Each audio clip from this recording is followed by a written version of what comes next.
You're listening to an Airwave Media Podcast.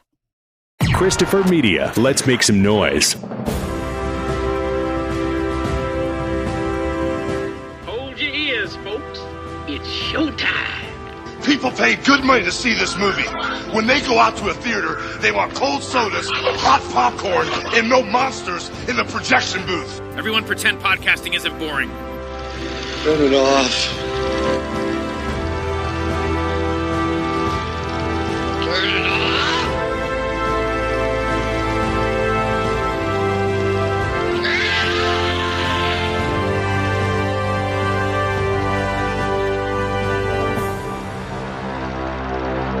Hello, everybody. Are you ready to rock the house? Her name was Lola. She was a showgirl. It might seem a little strange. What do they call it anyway? Karaoke? Karaoke. What is karaoke? It's a rush like you wouldn't believe. It's like jumping out of an airplane. It's a way of life. The cha-cha. Some life. It may seem a little foolish. I like about you. Are you going to sing? Me? I'd be way too nervous.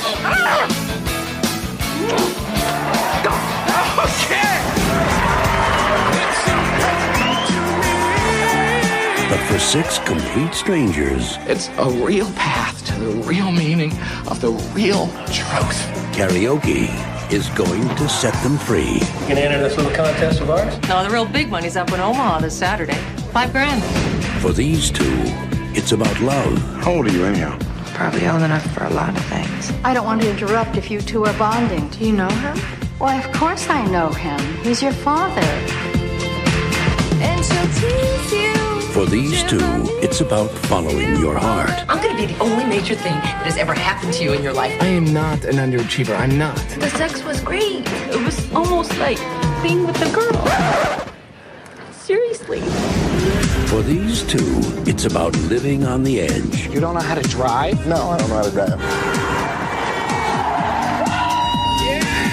Sweet dreams are made of. Hollywood Pictures invites you to grab a mic Baby, let's cruise. No way. and make your dreams come true. Maria Bello, Andre Braugher, Paul Giamatti, Huey Lewis, Academy Award winner Gwyneth Paltrow, Scott Speedman. Duets. Cruising together. The music is played for love. Cruising is made for love. I love it when we're cruising together. Welcome to the projection booth. I'm your host, Mike White. Joining me once again is Ms. Emily Intravia. I don't believe in mayonnaise. Also back in the booth is Mr. Maurice Bursztynski. Hello, it's me. I'm in the booth with Mike and Emily. We're gonna talk about the film Duets. Was it good or one we should forget? Wow. Give me a minute to download that app where I can pull up a lighter on my phone and wave it back and forth. We conclude Musical Month with a look at Bruce Paltrow's Duets. Released in the year 2000, the film tells the overlapping stories of three couples who are all involved in the cutthroat world of karaoke. That may sound like we're in for a wild parody along the lines of Dodgeball or something like that, but the film is actually more of a poignant slice-of-life tale about love, loss, and life. And if that sounded cheesy as hell, buckle up. Emily, I know you're a huge Gwyneth Paltrow fan, so I have to ask, when was the first time you saw Duets? Probably theatrically, I imagine. And how many times have you seen it so far? So here's the shocking thing, because the truth is, I am a huge fan of karaoke.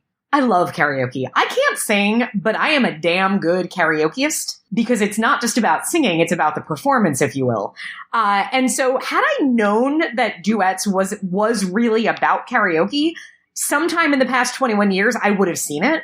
But instead, I missed it. It came out probably right between high school and college. And I realized watching it that why the songs were so familiar, because I had a roommate who had the soundtrack and would play it all the time. But I did not watch this movie until 1 week ago. And is my life different now? Of course it is. And Maurice, how about you? I watched this a week ago for the show.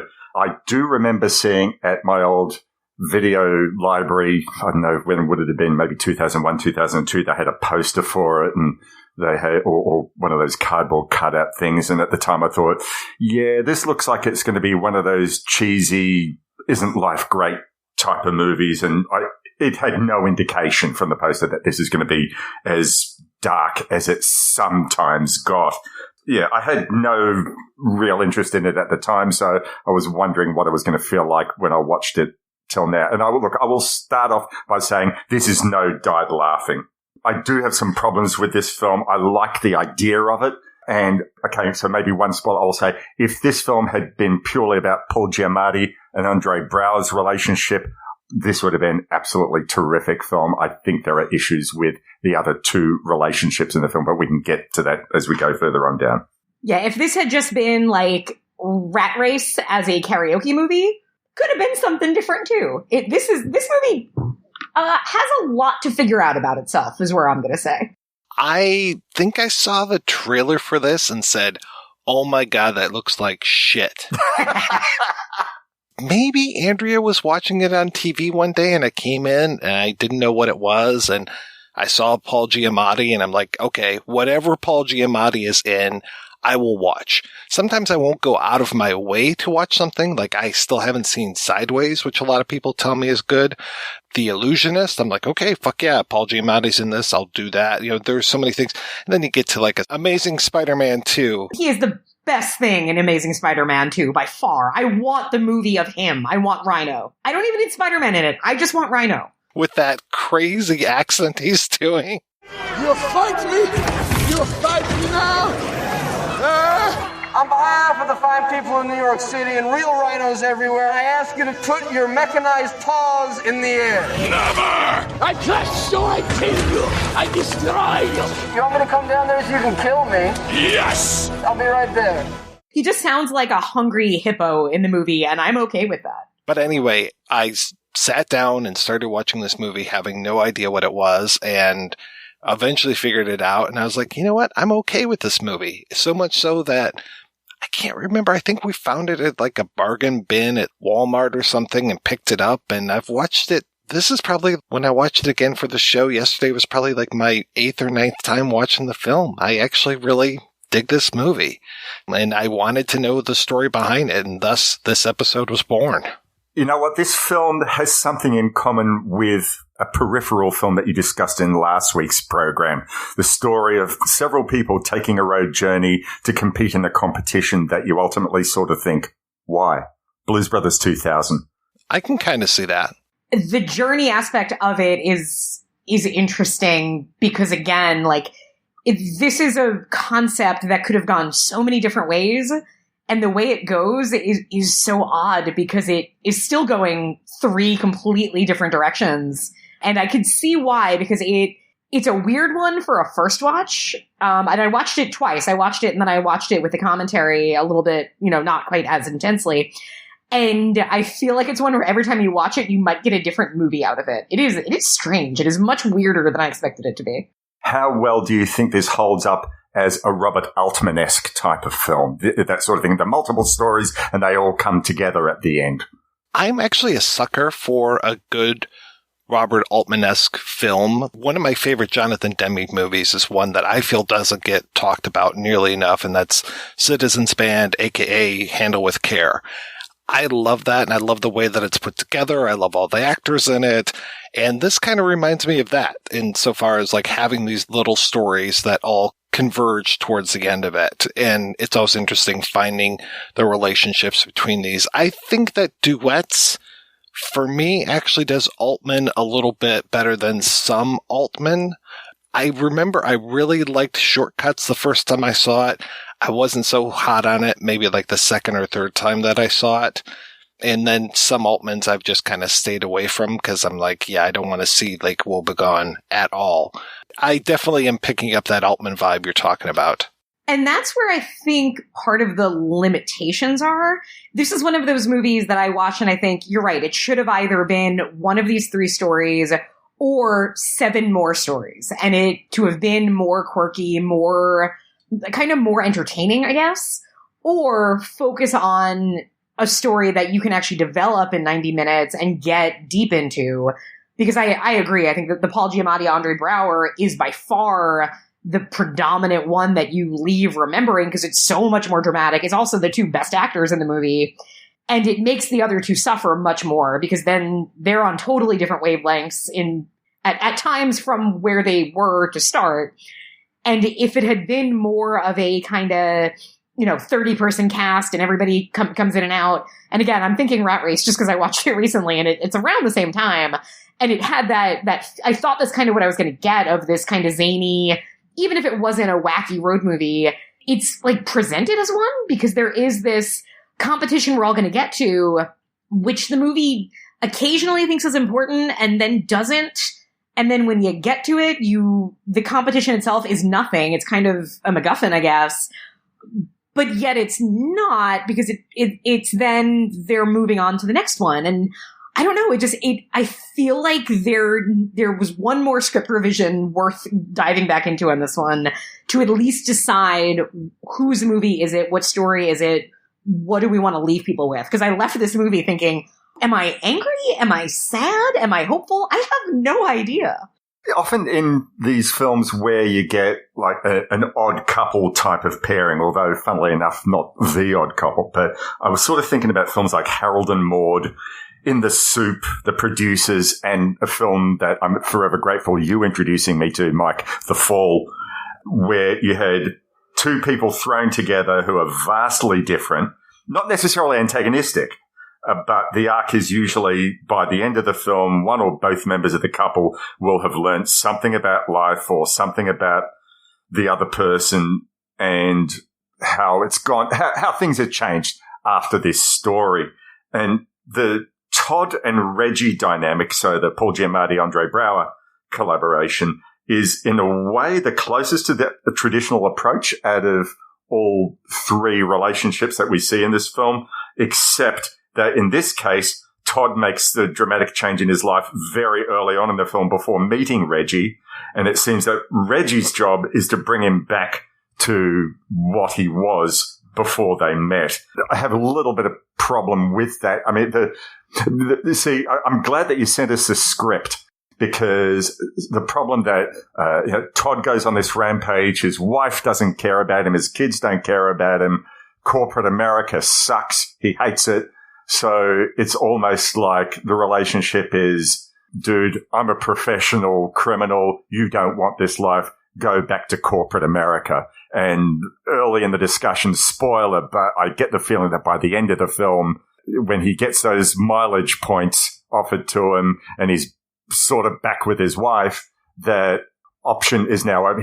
You don't get the impression that post credits that he's going to continue rallying against the evils of corporate America. He's just going to fall back into his own ways. Whereas in the script, the one that you sent us, Mike, that version of the script, he drives off into the distance and he's thinking, well, I'm not going to go shooting anyone. I'm not going to go killing anyone. But that old life is still not for me. And I would have liked to have seen that as the ending to their story. The way that the movie ends, it feels very much like the Flitcraft story, which we've talked about on the show before. It's that idea of the man who was almost hit by a beam and suddenly realizes, oh my God, what am I doing with my life? And just drops everything, goes to another city, and starts his life over again. And then when the private detective that his wife hired to find him finds him, he's living almost the exact same life, but now in a different city. Just he fell back into those same old patterns. Now he's married to a different person who looks almost exactly the same as his wife that he left. He's doing a job that's almost exactly the same as the job that he left. And it's just a matter of like, he fell back into that old pattern so easily. And I can see Todd doing that. I don't imagine he's going to be wearing that earring much anymore. Maybe he'll go out on Friday nights and sing. Maybe not. I wonder whether this is an issue with how American cinema approaches those sorts of characters. I was sort of thinking like there are obviously satirical films, maybe like, Thank You for Smoking or Enron's Smartest Guys in the Room as a documentary or something like that, where corporate America is held to account for the rotten things that they do. But a film that I remember from maybe the mid-'80s, based on a great book. It was Peter Weir's The Mosquito Coast. And Harrison Ford was the wild card in that. He is sick of consumerism. He's sick of Western society and how everyone throws everything out. And so he says, right, I'm picking up my family and we're going to go somewhere in the middle of nowhere and we're going to look after everything. But his character goes off the rails. And so what starts out him saying things that actually make a whole lot of sense, that, you know, we in Western countries, everything is disposable, and corporate America or corporate Australia or whatever is not doing the right thing. But his character is made to look nuts. In fact, in the book, he's really nuts. He goes over the edge. But the same thing they treat with Reggie. He comes up with a valid complaint. He's working as a real estate agent to try and build up these horrible environmental, non-friendly theme parks. It's just going to knock over a lot of natural land. And he comes along with these very valid concerns. But the film basically treats him as, well, he's a nut job because he goes too far over the edge. And at the end of the film, it's not looked as something ironic that he may be going back to corporate life. It's just saying, yeah, this is the thing to do. So, yeah, that troubles me a little bit. Well, it's funny when he first goes up to sing.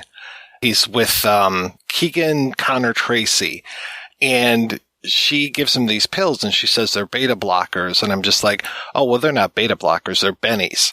And the way he acts and the way he's popping pills like crazy, I'm just like, yeah, these are bennies. And then I'm listening to the commentary, and the producers are like, oh, yeah, those are beta blockers. And some people think that he's popping pills in the movie, but no, they're just these beta blockers. I'm just like, no, maybe that's what you think that we're supposed to think, but I think he's on bennies, and he is definitely on bennies in that script, in the John Byrum script. So it's like, yeah, no, he acts like he's hopped up on goofballs. These are not beta blockers. One thing I didn't pick up until the last time I watched it was that Keegan Connor Tracy, that it's her earring that he's wearing. Like, her hair is long enough that you can't really see the earrings, but I specifically was looking and I was like, okay, yeah, had her hair been shorter or pulled back or something, then I would have made that connection that the earring that he's wearing is hers. And did I hear it correctly in the commentary that when she's singing, it's actually Maya Rudolph's voice? Yeah. I remember that old SNL sketch where Gwyneth Paltrow was hosting, but Maya Rudolph is there with her saying like how they were friends when they were kids, which is kind of what I assumed the connection was to having Maya Rudolph in this movie, that she must have known the Paltrows growing up. Well, yeah, and it's her father who is like the musical coordinator, Richard Rudolph, musical supervisor. And then like looking at the soundtrack credits, it's like, you know, musical coordination or like all this stuff. It's just like Richard Rudolph's name is on all of these songs. I'm like, wow, okay, that's pretty interesting. Didn't they say in the commentary, I think, that Bruce Paltrow and Richard Rudolph had been school chums or something? Yeah, it makes sense. I want to talk about the movie itself, but I think it would make sense if we broke it into 3 movies, because this basically is 3 movies that come together at the end. And I think continuing to talk about this Todd and Reggie movie makes a lot of sense because, to your guys' point, this is the most interesting story of the 3 for me as well. And I, like you said, also for me, the strongest actors. I mean, Andre Braugher, I do not think gets nearly enough credit. I would call him one of the most underrated actors working today. I think of him the same way I think of Alfre Woodard, where you have 2 actors, anything you see them in, you say, my God, they're good. And they're so different. And you see them in one movie, then to a TV show, and you forget that it's the same person. And they have this presence. You can tell Andre Braugher thinks about a script and thinks about a character and all of that. There's something, and it's not a like kind of Meryl Streep artificial, you know, they've worked hard on the character work. You just can tell he doesn't take a job lightly. And even in this, where I have a lot of problems with this storyline and where it goes, it's never him. He is not singing, he's lip syncing, but it's one of those moments when you realize that lip syncing is a very hard thing to act. Well, it sounded like he was doing the songs and then the guy who sang them was actually recording over his performance so that the music was matching him, which is a really smart thing to do. Didn't they say that it's not that Andre Braugher didn't have a good voice? They said he actually had a good voice, but it wasn't the sweet, soulful voice that they thought that this character actually needed, which is a bit of a shame because, I mean, given that I think just about everyone else does use their real voice, that would have been a nice bonus. But yeah, sure, I guess. But it's done so well that it never feels like it's not him. I didn't know until I looked up the trivia that it wasn't him singing. And that's a testament to the filmmaking that they did that very well, where the singer does sound like him singing and the matching of it's done, I thought, uncanny in some ways.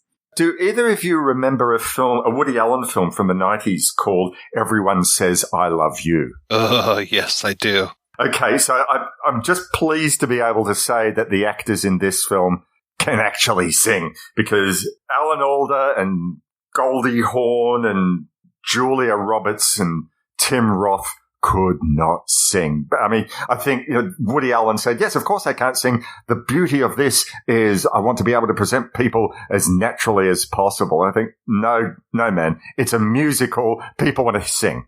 It also makes you wonder, though, because Drew Barrymore is in that movie and they dubbed her. She must have been terrible. Like she said, and that's what makes you think, like, gee, how bad was she if this is what they let go for everybody else? Emily, you said that you love karaoke, and Maurice, I know you sing professionally, so do you karaoke as well as singing for your band? My a cappella group I haven't been with for about 2 years or so. When I was playing drums in a band, I was like background singer for that. Karaoke, yes. In the 80s, I think mid-80s, they started something here, it was karaoke, but they called it I won't refer to it by name because that would be selling a product, but there was a beer company, a New Zealand beer, so people will probably work it out, that was sponsoring what they called the Star Maker Night. And I looked into that, saw what that was. And yeah, I found that completely addictive. But the way how they would do it is they'd run several ordinary nights, and several nights they'd run as a heat for the competition, and then you'd go to the final. And I don't think anyone was giving out a $5,000 prize like that. But I went and sang Paul Simon's Late in the Evening on the final, and I think I came in third, which entitled me to a $100 check, which wasn't signed, and a case of beer, which I didn't like the flavor of and was never delivered anyway. So boo. But yeah, long answer to a short question. Yes, I did do a lot of karaoke in the 80s. So I feel like I actually have one up on you because I've gone to bars and sang karaoke. And one day, probably about 10 years ago now, I was in a bar in New York that was doing karaoke. And I get up and I sing probably like Everything I Do It For You or Footloose or whatever I sing. And afterwards, this guy comes up to me and says, hey, you were really good. And I say, well, thank you. He says, I know what I'm talking about because I'm a former rock star. You and I should sing together. So I'm like, okay, sure. And I can't tell if he's trying to pick me up or if he really wants to sing with me. So we do. He's like, well, what do you know? And he opens up the menu. And we decide to do Hotel California. And he says, okay, here's how we're going to do it. I'm going to start each verse and then you're going to take it away. This way I can ease you into it because, I know what I'm doing. And I'm like, okay. So we sing Hotel California. It's fine. I have a good time. And afterwards, I ask him, I'm like, so what do you mean you're a former rock star? And he says, have you ever heard of a band called the Gin Blossoms? No. No. No. No. No. No. No. No. No. No. No. Yes. I mean, no. And of course, like anybody, I'm like, yeah, of course, hey, jealousy. And then, of course, I'm like, I don't know what anybody in the Gin Blossoms looks like. And I still don't know if this guy was just like, this is what he did. He's like, yeah, I go to karaoke bars and I flirt with women and tell them I was a Gin Blossom because none of them know what I look like. Or if he really was a former Gin Blossom. But that's one of my claim to fames in the karaoke world. Oh, there you go. I'd have paid good money to see that. I think my favorite karaoke story is one that I had nothing to do with. I was in Chicago with my friend Skiz, and we were staying at our friend's place for the Chicago Underground Film Festival. And we're driving around, and he's like, oh, pull in here. And I'm like, okay. And like we pull into the spot that was actually available on a side street in Chicago, which is amazing enough. And we get out and he's like, I just want to stop in here for a little bit. And we go in and it's a bar. And I'm like, okay, that's fine. We grab a table and stuff.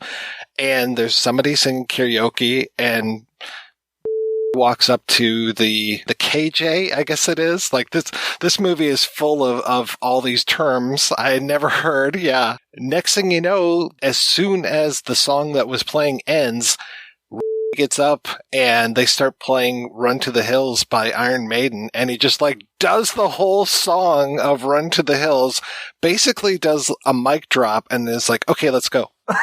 Nice. Oh, nice. Did you ever sing karaoke, Mike?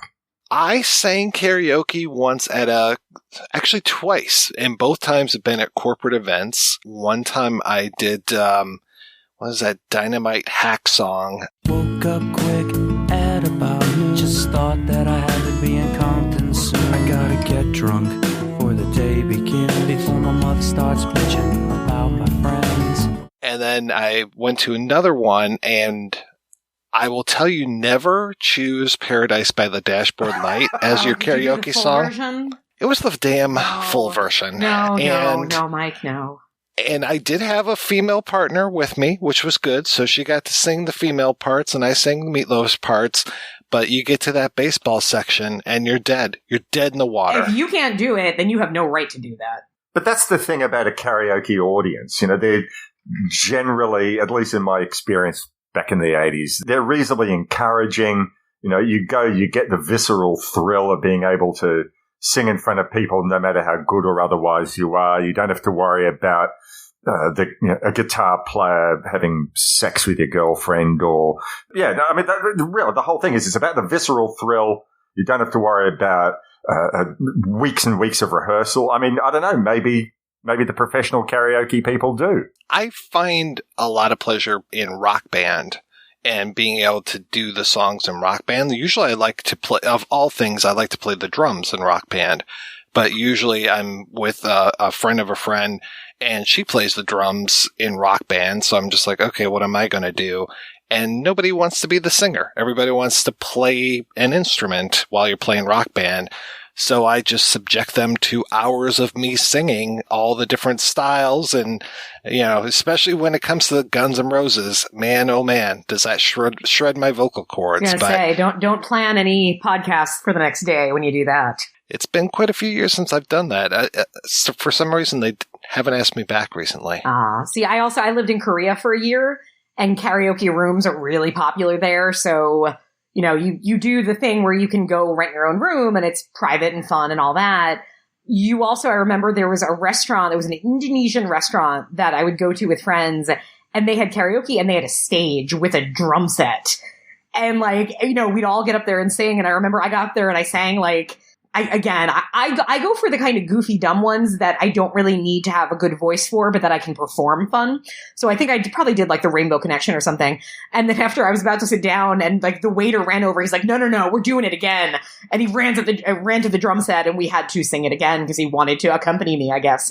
It is fun. And I think, and I've seen shy people who don't want to stand up in front, you know, you give them a mic and say, no, I'll do it with you.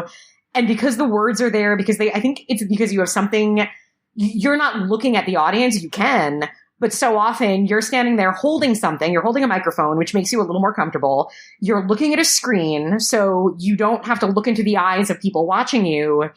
And there's something really, like, and I don't know that this movie taps into that spirit as much as I'd like it to. Again, that's where I think if this was just about Paul Giamatti and Andre Braugher, you could have gotten that because you would have seen Paul Giamatti's journey, right? You would have seen the moment when he's like, oh, I found something. I found something that makes me feel alive. You get that, but you get that so rushed. And then the next scene, Maria Bello's, you know, pimping herself out for a pink car. And then the next scene is Gwyneth Paltrow trying to seduce her father. So there's all these things. And then the actual like beauty and kind of poetry of karaoke. I don't think this movie sings it the way it wants to, because the ending, when you have the idea that this art form has brought these people together, it's so weird that these 4 people are going off together because, these are the 4 that end up together? Are they, we have, I guess, a couple here and they're all going with each other. Okay. Like, there's something odd about it. And I think there's clearly, this was made from a place of, I want to tell this story of karaoke.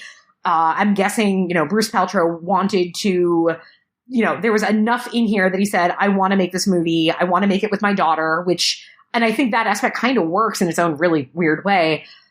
But for it to be the only movie that I know of about karaoke, I feel like it could have been more about karaoke.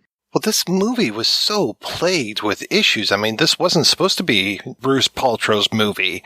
It was supposed to be John Byram's movie. He was supposed to write and direct this after so long. And then he ended up getting Lyme disease and wasn't able to carry through. So that's why, you look at the script and the version that we have is from 98 and the movie doesn't come out until 2000. So it's okay, there's a little bit of a gap there. And then as they're getting ready, as they're prepping the movie, that's when Bruce Paltrow finds out that he's got throat cancer.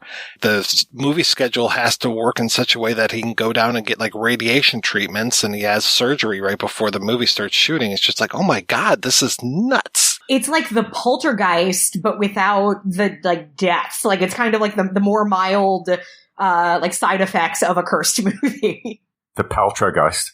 Because the scenes of Todd, the Paul Giamatti character, singing, that first song is fantastic. When he brings Reggie up on stage, that is fucking amazing.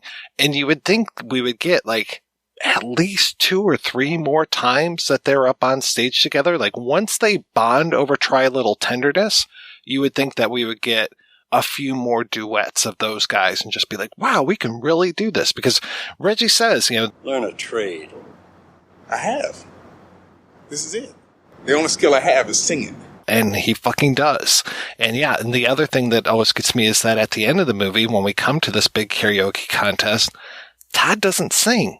And I'm why isn't he singing? We get almost everybody else, but we don't get Todd. I'm just come on. I want one more Paul Giamatti number. You lose the opportunity for Braugher to do that great song Freebird. And actually, that was something interesting. I just wanted to bring up for a few minutes to talk about the song choice in the film. And I know that there was talk about, in I think your interview, about the cost of using songs in particular film. And I know as we had our hands slapped last month over the Ventures film about the costly use of music in films. But I think in the original script, they said that Amazing Grace was supposed to be the choice. And, you sort of think, well, yeah, that's quite an appropriate song. I was once lost, but now I'm found was bland. And it's public domain. And it's public. No, I can see. But of course, Freebird, if I leave here tomorrow, would you still remember me? I must be traveling on now. I cannot change. And he's looking at Todd in the audience. Maybe it sort of makes more sense story-wise for the two of them to be up that one last time. But visually, it sort of works that he's there, he's doing this one thing that Todd wouldn't have a clue about, and he's just singing this song to him. It's like a love song, a song of friendship. That is something that really, really works for me. And whatever other issues I have with the other two relationships in the film, that just is so perfect to me. I love that ended up being the song. On the other hand, the song that you sort of think, ugh, creepy, was where we get the Gwyneth Paltrow character and the Huey Lewis character. And I must say, I think Huey Lewis acts really well in this. I personally think he does a great job. But they were supposed to do a Song for You by Donny Hathaway, at least according to the script. And he sings, the lyrics in that. I know your image of me is what I hope to be. I treated you unkindly, but darling, can't you see that no one is more important to me? And that is a song from a father to a daughter. But Cruisin' by Smokey Robinson, this is not a one-night stand. Baby, tonight belongs to us. And really, in what world does a latent father sing that to his daughter? That's nuts. It's very kind of anticipating the Afternoon Delight duet on Arrested Development. Well, but their relationship is also really effing weird. The scene of them in the hotel room towards the end when Todd's there painting his nails and the wife comes in, Candy comes in. Strange name for a woman, but when Candy... Not fitting of that character at all, either. Yeah, Candy is just a cipher.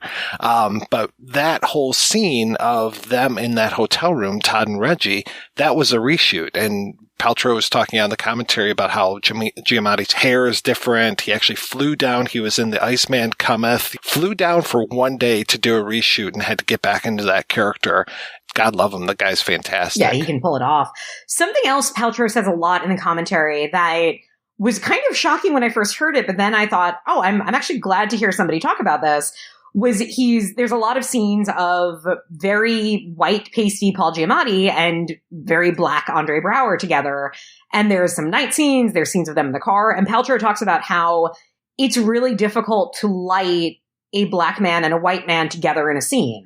And that's something I've seen a lot more discussion about with fashion photography as of late, of how white photographers don't really know how to shoot black people, how a lot of black cinematographers, how you can sometimes tell the difference in a film of, is the cinematographer white or black, or a person of color, because there's a different understanding of light hits skin differently. And if you're white, you're used to kind of shooting white people.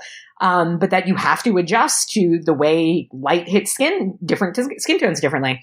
It was at first kind of like shocking to hear somebody say it, but it's a true thing and something that I was kind of like, I don't know, it was interesting to hear that discussed in a way that was very matter of fact and saying, look, I don't know how to shoot black people. Like, you're right. That takes a different set of skill. And that he even post-corrected a lot of things. And he was talking about, oh yeah, I went into this post house and was really tweaking the colors and this to make sure that you could see both of these gentlemen at the same time. And yeah, I really appreciated that too, Emily. I'm glad you brought that up. And if you want somebody to shoot a black man, all you have to do is find a cop. Yeah, well, and also, let's make a point of saying, I mean, that's true in this movie. Do we think that's pretty problematic? Like, this is kind of a black savior film, is it not? Yeah, basically he does suicide by cop in order to save the white guy because they will never go after the white guy. I'm sure, obviously he gets away clean at the end. And this movie's interesting that they don't show what happens in that gas station, though you can see it in the deleted scenes, but they never address it. So you don't know when you're watching the final version of this thing. It's just like, I don't know what happened with that. And there could have been some bad things, but regardless. I kept going back thinking like, did I miss it? Did I look away? Let me go to the Wikipedia synopsis and see beat by beat. And I was very confused by the end. I couldn't remember and didn't really understand who killed who, if anybody died. And I understand because I'm sure this was test audienced and, people say, well, they killed someone, so I'm not on his side anymore. But it makes for a very confusing character because the film doesn't give enough time to Andre Braugher. He's a good enough actor that I want to watch him do anything. But there's a part of me that also is really annoyed by how little the film seems to want to know him. Like, we know he was in prison for most of his life, I guess. And sure, the idea that, he doesn't know how to do anything. He doesn't know how to drive.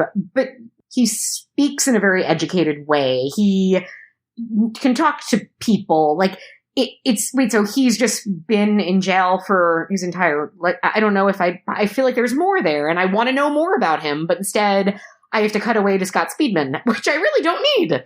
We get that scene that was one of the deleted scenes I had on the DVD once he's released from prison. So we don't get anything like they have in the script where we actually see him in prison and getting a bit of an idea who he is there. But at least they filmed that moment where he gets let out of prison and he's picked up by, was it a bail bondsman? I'm not sure. Yeah, parole officer. Parole officer, that's right. And he is being so disparaging towards the Andre Braugher character. And you can sort of see right from the outset that the same sort of, the world hasn't changed. The same prejudice that he faced that led him to, getting into prison and maybe he faced in prison, that same prejudice is still there. He's not a free man with a new chance. He's just some guy who no, you're a criminal, you're always a criminal. I mean, that scene should have been in the film. I mean, we do get enough sympathy for his character. His one through line is, I made an error in judgment. That's the thing the whole way through. I think maybe that sort of follows. We know where his heart is, but he just can't seem to help himself. You know, right, he's out. He holds up that truck driver, and in the script, I think it indicates that he might have killed him. Yeah, I would have liked, as he say. Yeah, in the screenplay, he does, I believe, right? He does shoot him. Right, and the guy also isn't so, not that he's a nice guy in the movie, but the truck driver, I think, uses some racial slurs at him, and then he shoots him. So at least there's, it was a much harder edge to the screenplay. And again, I don't think that would have been a bad thing if that was its own movie. I think if you bundle that with, here's Scott Speedman and his wacky third grade teacher, then it's weird. And that's where I think the problem I had with it was, it's just, there's too many different tones and they're not extreme tones. And I wish it had either, again, gone farther or been more consistent. It also comes back to that thing that I said earlier on about Paul Giamatti's relationship to corporate America and how he's sort of forgiven. And you look at the comparison between the crimes that he feels he's committing against the environment and the ecology. If you commit those sorts of crimes as a white-collar worker and a white worker, the police aren't looking for you. Even when you go and shoot up someone in a 7-Eleven, the police aren't looking for you. They're only looking for Reggie. And that closed-circuit camera was there on both of them, but it was Reggie they go looking for. Well, even if you storm the U.S. Capitol building, if you're white, it's okay. Yeah, and it is interesting that Reggie is the person who has the most scenes cut out, because there's, the parole officer you talked about. There's another scene where he goes into another convenience store. It's like H.I. McDonough when it comes to convenience stores, and he knocks the one guy over the head with a bottle of some sort of drink, and then takes the gun, and we're off to the truck driver part of it. And then we get the final deleted scene, which is more of what happens in that convenience store at the end with the gas station attendant. And that's where we get him shooting out the camera. And it's interesting how they cover that with the 2 gunshots from outside and then that really bad post slow-mo that they do. I mean, I think there's maybe a train going by or something. There's something going on where you're just like, yeah, that's really fucked up slow-mo. You can tell that they did that in post. But, they had to do something to cover that up. And then I was very shocked when they talked on the commentary about how that scene in the hotel room that I was talking about where Candy comes back, I don't think she originally came back. And what originally Byron had wrote was that Reggie realizes that Todd has gone off the deep end completely and will never come back. And he basically does a Of Mice and Men and puts Todd down like a rabid dog. Yeah, this movie definitely had a journey, like you said, from page to screen. They shaved off all of the rough edges. I don't know if I would have been able to handle as jagged as that original project was, or if it would have been too milquetoast had they given it that extra rewrite you were talking about. Would they have taken out everything interesting? So somewhere in there, between the movie that we saw that I like and the script, which is a little rougher, that 98 version, somewhere in there, I'm like, okay, yeah, there's a really good thing in here. I still like the final product, but yeah, it is interesting to see the journey that it took and be like, oh, wow, okay, this is interesting. There's some really different things in here. But then there are some where it's like, this doesn't necessarily make sense. Like, let's talk a little bit about the Susie and I would keep wanting to call him Tim, but he's Billy. He was Tim in the script, I think. Oh, that's why I was thinking Tim, too. So Susie and Billy. Oh, Billy. And Susie, I think she actually gets the opening scene of the script. And we really follow Susie a lot more. Yeah, because Susie in the script starts as a West Virginia waitress. It reminds me kind of like the opening of Burlesque. Like, it's very like, no, I'm going to the big city. After that, it pretty much mirrors, I think, the movie closer. But still, it's very, when you think of kind of the nature of these characters and how the Todd and Reggie is a very fresh kind of, again, I have a lot of problems with the direction it goes, which feels familiar, but it's a different story. It's not one we see. I mean, this movie really, I think what's really cool about it is it's called Duets. You have 3 sets of duets, if you will, and none of them are romances, which is interesting, which is, it's taking the harder way around. And the Susie and Billy stuff, I think for me falls the flattest. I love Maria Bello, and I think she's great in this, and I really like hearing her sing. I didn't know she could, but I don't know where their characters start and end, because I think the movie just kind of starts, at least with her, in the middle of her journey. So we get one scene of like basically a moral guy telling her, you don't have to sleep with people to get what you want. And her saying, okay, kind of. But we don't even know if she really believes that. So it's the least developed, but it's the one that I didn't want more of anyway. The one change that they made that I didn't appreciate was once she wins the $500 at one of the contests, Billy's like helping her, leading her out or whatever, just like they're leaving the karaoke bar. And in the movie, you see the guy come up to her and be like, hey, baby, a promise is a promise. Like, basically, he's there for his blowjob for the hotel room, because that's how she's paying for things, is through blowjobs through the entire United States. And Speedman, Billy, a.k.a. Tim, takes some of the winnings and gives it to the guy and just like, here you go. And it's like, see, you can actually pay for things. You don't have to give blowjobs all the time.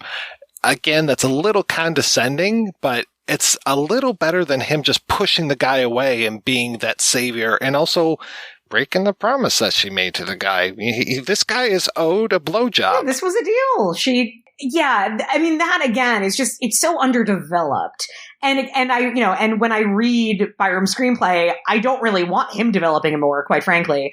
All of his scenes of like describing when you get to Tim's girlfriend, right? Tim's, I guess it's his girlfriend or fiance. She's only in there very briefly. It's how Billy, I should say. We meet him. He's a good guy. He was going to be a priest, but he decided not to be. He comes home and his girlfriend is having sex with his partner. And the dialogue, again, if you don't mind, I'm going to read some of it from the script, because I think it's just really telling to how women are kind of perceived in here. First, because she's trying to apologize, and she says, Billy or Tim, you're the greatest guy I've ever met. You were the first man I ever had sex with after 10 years of being with women. The sex was great. You were so sweet, so tender. It was almost like being with a girl.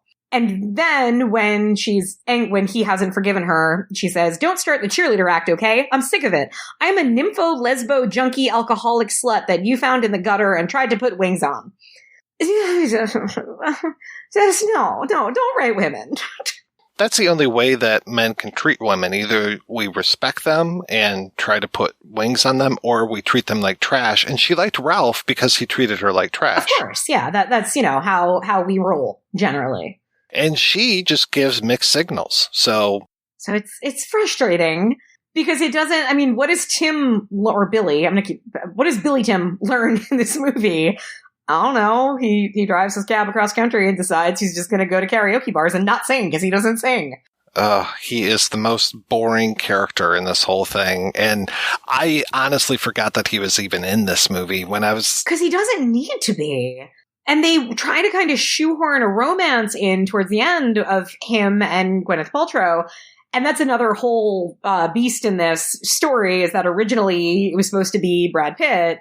And I don't know if when it was Brad Pitt, they would have worked in a song for him, or if he would have had a bigger part, if that would have been different. I don't know. I mean, Scott Speedman is a very kind of, I don't know. I don't find him the most charismatic actor. I think if he was born 10 years later, he would have been your typical Hallmark leading man. And that's what he is in this. He's just there to move people along. I don't understand why he has to have even this romantic spark with Gwyneth Paltrow at the end when we have no idea what she wants in a man. Because, I mean, I guess she wants Huey Lewis in a man. And There's a lot of questions. Well, the script is saying, well, there has to be at least one romance here. It's part of that. Was that Bechdel test or whatever? No, we need one romance, and I guess we can't have her continually lusting after her father. One moment early on in the film, which I thought was pure brilliance, was where we get introduced to Billy. He's going in his capacity as taxi driver to pick up his old grade 3 teacher.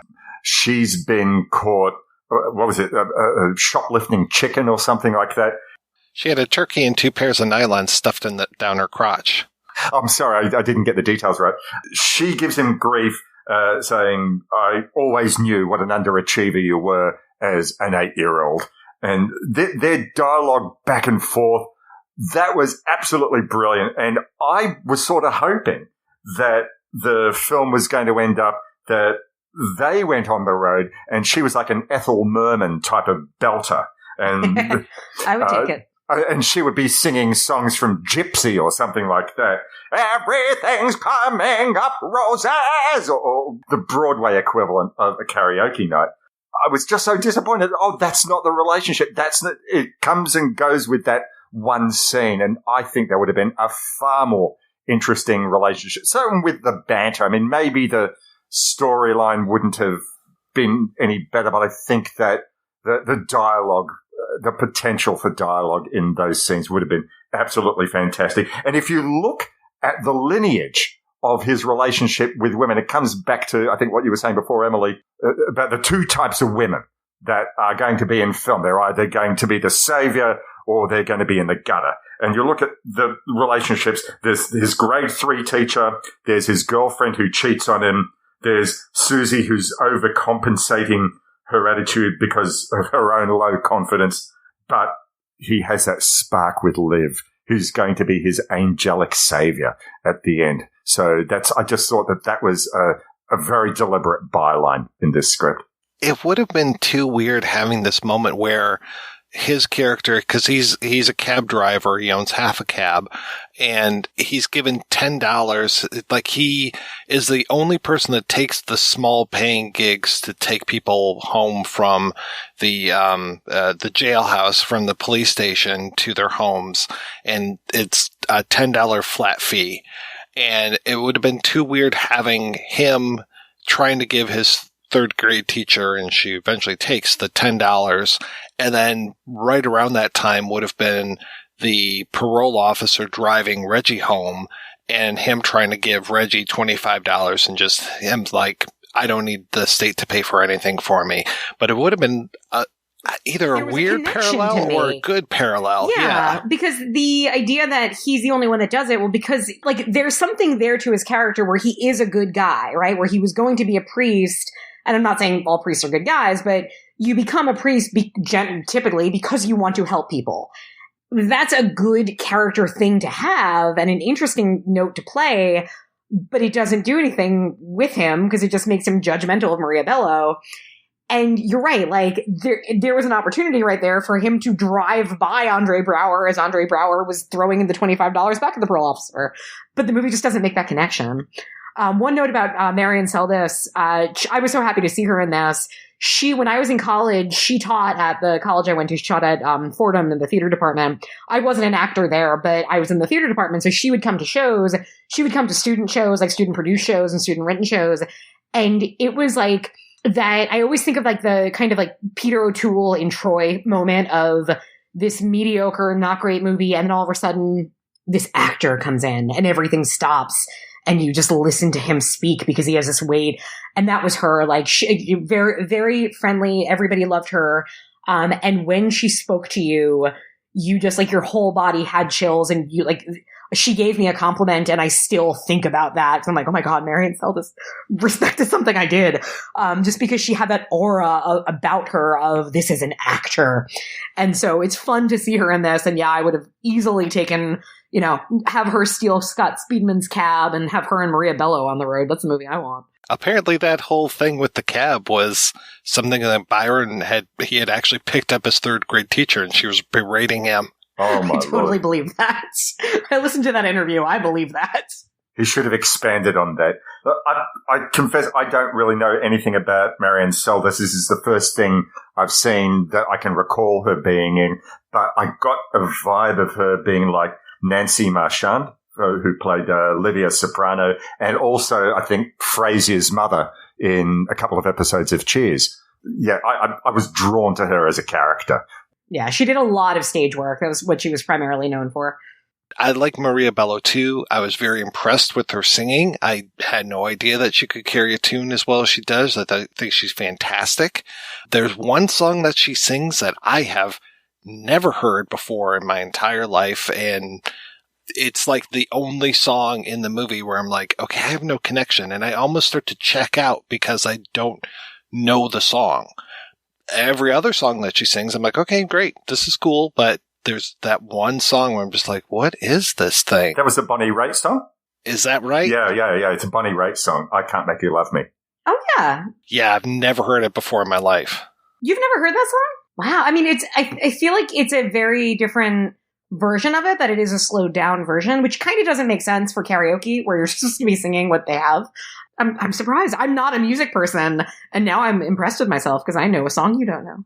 I did think it was funny. You were talking earlier, Maurice, about some of the songs that were in the script, and it wasn't Paradise by the Dashboard Light, but Heaven by the Dashboard Light, which I think was supposed to be Paradise, but they almost had that in the movie, and when I saw that, I nearly plotzed. Maybe they were only casual Meatloaf fans, which makes sense to me. Who can be a casual Meatloaf fan, though? You have to be all the way in or not. Maybe that was their way of taking the piss, saying, yeah, fucking Meatloaf. Ugh, it's Heaven by the Dashlight. I remember this being sold as a Gwyneth Paltrow film. And I guess by the time it came out, she had won the Oscar already. Like, she was a really big name. So she was kind of first on the poster. But watching it, that was one of the biggest things that surprised me was, this is an ensemble, but she's one of the smaller parts of the ensemble. But what a weird part and decision. And we definitely need to address the whatever, again, to make another Arrested Development reference, kind of Charlize Theron in season 3, when you think she's kind of a manic pixie, but really she's actually just a little touched. I don't know how old she's supposed to be. Right. That is a little troublesome. And I'm talking about the character, not necessarily Gwyneth Paltrow. I don't know if she's supposed to be early 20s, because so the story with those two characters, just for the audience, is Ricky Dean is played by Huey Lewis, and he is a karaoke hustler. He likes to go in, and it's the first scene of the movie. We get to see him.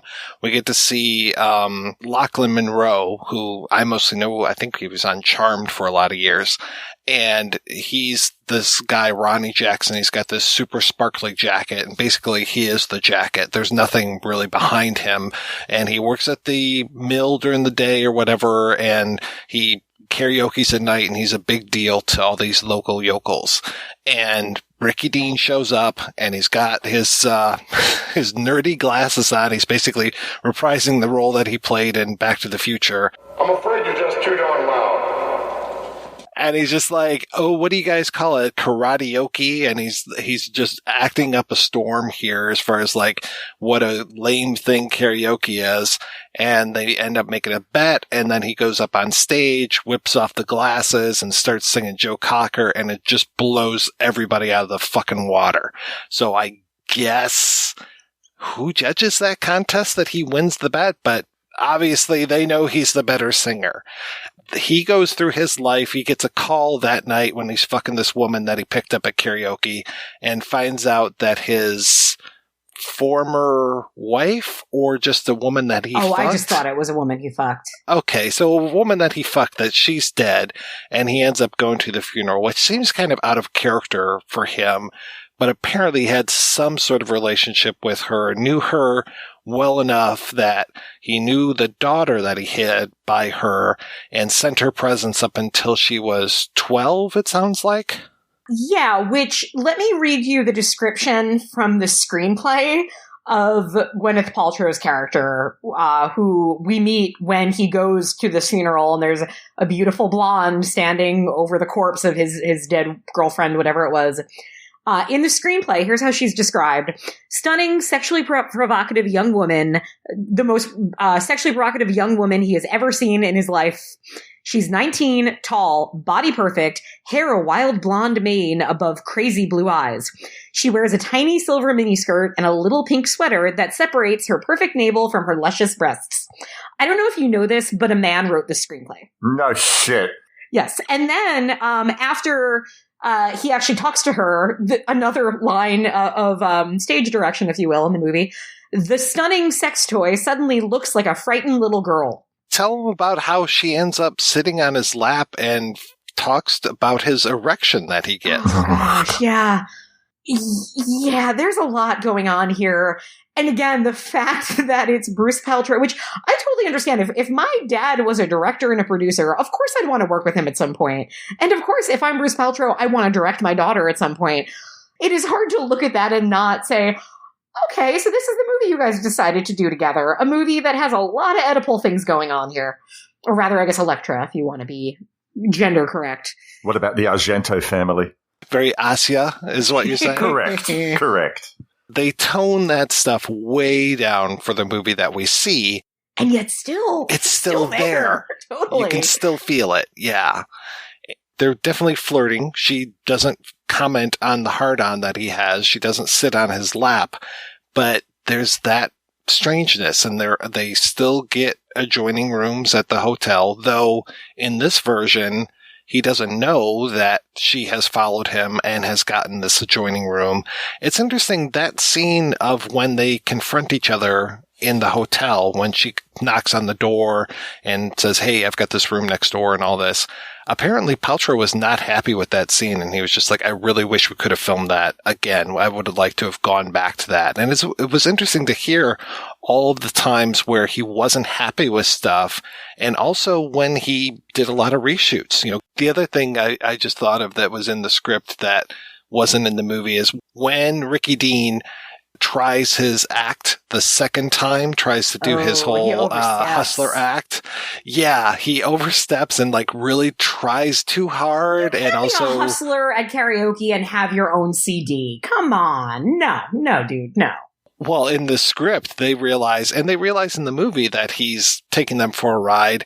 But in the movie, they just end up punching him. And then the next time you see him, he's shopping for clothes with Gwyneth Paltrow. Well, there's a really good reason why they're shopping for clothes from the script, which is he gets the shit kicked out of him and ends up hospitalized. And he goes to put his nerd outfit on again, and it's torn to shreds because he's been beaten so badly. So that's why they have to go clothes shopping. Well, and there's also a deeper, like, running storyline about the way he dresses and the way he kind of presents himself.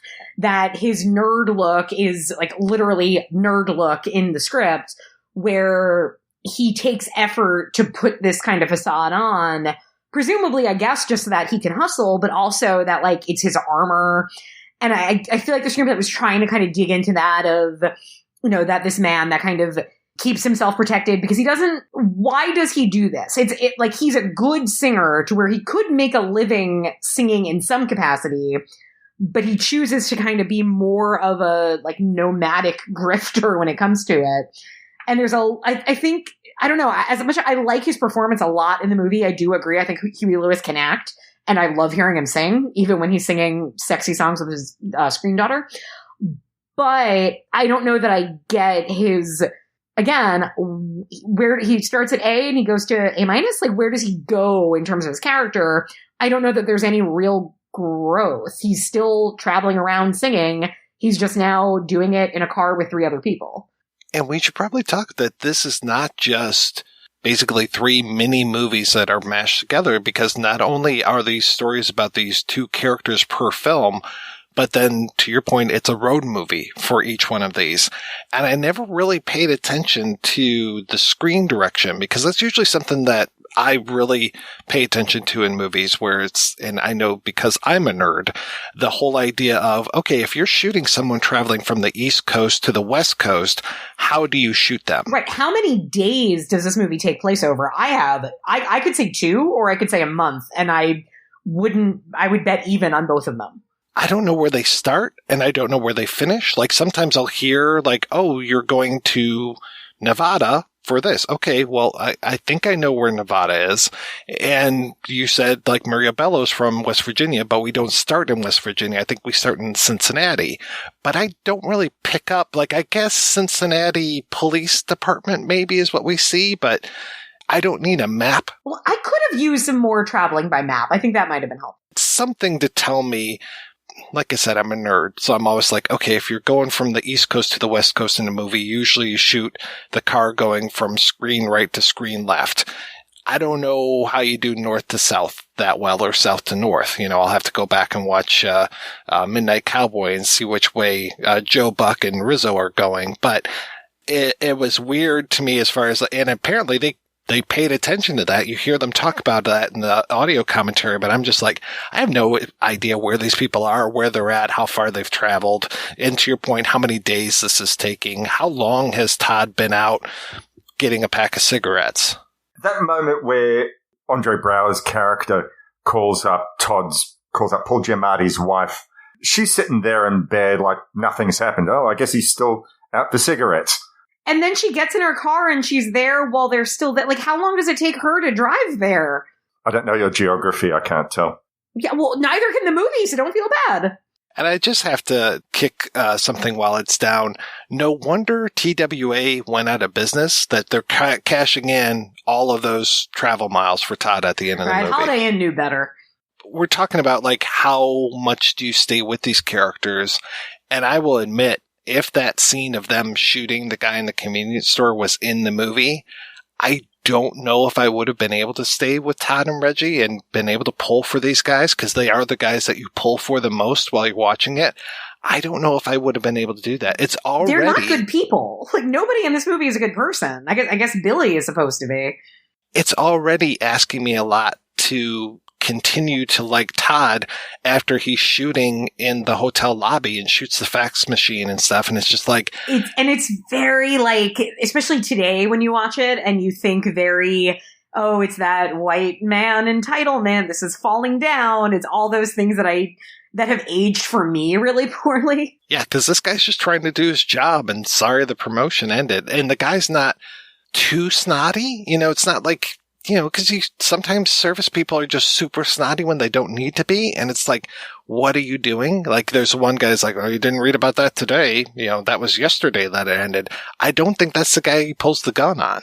Yeah, and so it's very, like, it's you know, anytime you see a character being cruel to a waiter in a movie, you instantly hate that character, right? It's shorthand for you to know it's a bad person. Same way in real life. If you see somebody, obviously the last few months we've all seen it, you know, you go somewhere and the poor cashier has to deal with people and you sit there and you watch somebody be awful to them.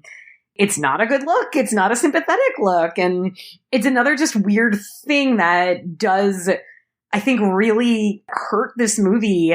Nobody's really cheerable. Like, Todd should be. And the fact that it's Paul Giamatti makes such a big difference. If this was in a, not just a lesser actor, but like Paul Giamatti is naturally it's not even that he's likable. I think he's rootable.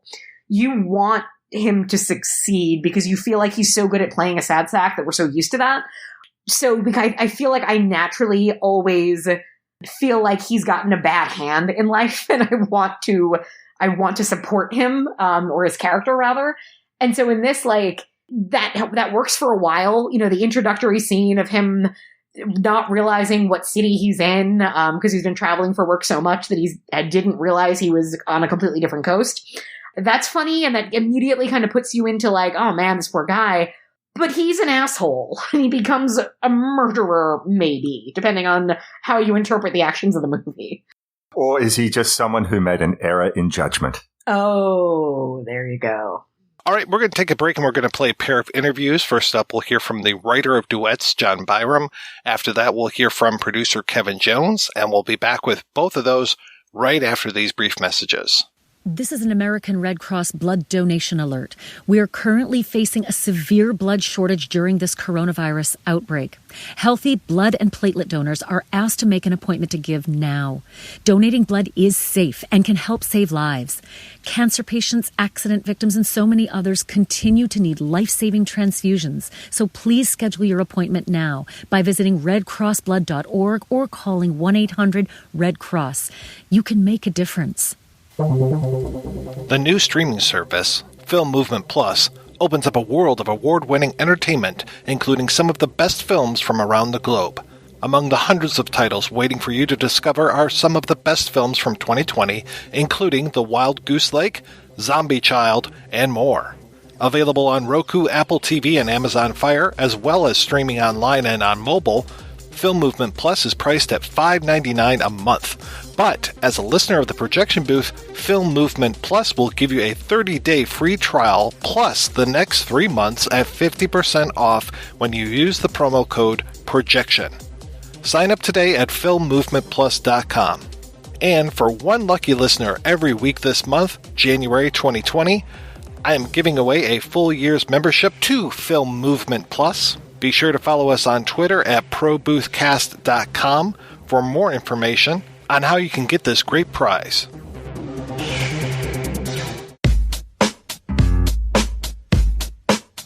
It's not easy having a good time, and it's not cheap either. Every week, the Projection Booth brings you a new show, possibly even 2, focusing on all genres of cinema. If you've sat through the 7-hour Conan episode, the 6-hour Star Wars episode, or even the hour-long Superbman episode, you know that Mike and his co-host put forth a lot of work into researching the movies, tracking down the interview subjects, and putting together one of the best podcasts on the internet. Now I'm asking you if you can repay all that hard work by giving back to the Projection Booth. The show has a Patreon fundraiser at Patreon. That's patreon.com/Projection Booth. You can donate as little as $1 a month. That's $12 a year. At least 50 great shows and 2 terrible ones. That's the price of 2 matinee tickets. Now, isn't the Projection Booth worth it? Once again, that's patreon.com/Projection Booth. Donate today. It's the right thing to do.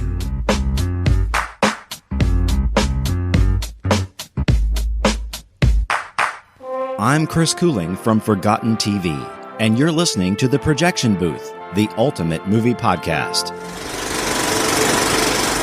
I've always been curious about the short that you co-wrote, Item 72D, but I've never been able to see it. Can you tell me what was it like and how did you become a part of it?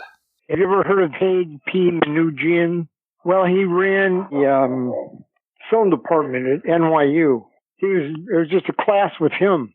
And the big thing at the end of the year, not the end of the year, but deep into the second, all the people in the class they all wrote a script, and then 4 or 5 of them were chosen all by him. And then that guy would direct his own script. Everyone else would be the crew to each one. That's what that Item 72 was. I wrote it. I gave it, and he chose it as one of the things. And he said, "But which one of you is Mr. Byrum?" And I raised my hand, and he said, "Well, I don't know anything about you. I've never seen you come to this class, so I've got another guy to direct it." So that's what that movie was, But he didn't direct it. He didn't do anything. I've never even seen it, so I don't know if his name's on it, or I saw it the last day of shooting, or the next day, the first day of his rough cut, and it was what I wrote, and I don't even remember what any of it was, but that was that. I want to say that Manoogian also produced a bunch of Scorsese stuff, and then Scorsese, wasn't he in your class? He was about 2 years ahead of me. The guy who cut that and went on to cut films I've ever shot in America knew that guy and was in a class with him. He sort of didn't talk about anything but film. You could see in him. Yeah, I never met him, so I don't even know what that meant, but I can understand it. I did meet him. I met him when what was that first movie he did in that New York thing? Mean Streets? Yeah. He showed to a bunch of guys trying to get into the business one day out in California, and I was there, so I went, and then I talked to him afterwards. That's the only time I ever talked to him. But you could tell he was real smart, smarter than any of us.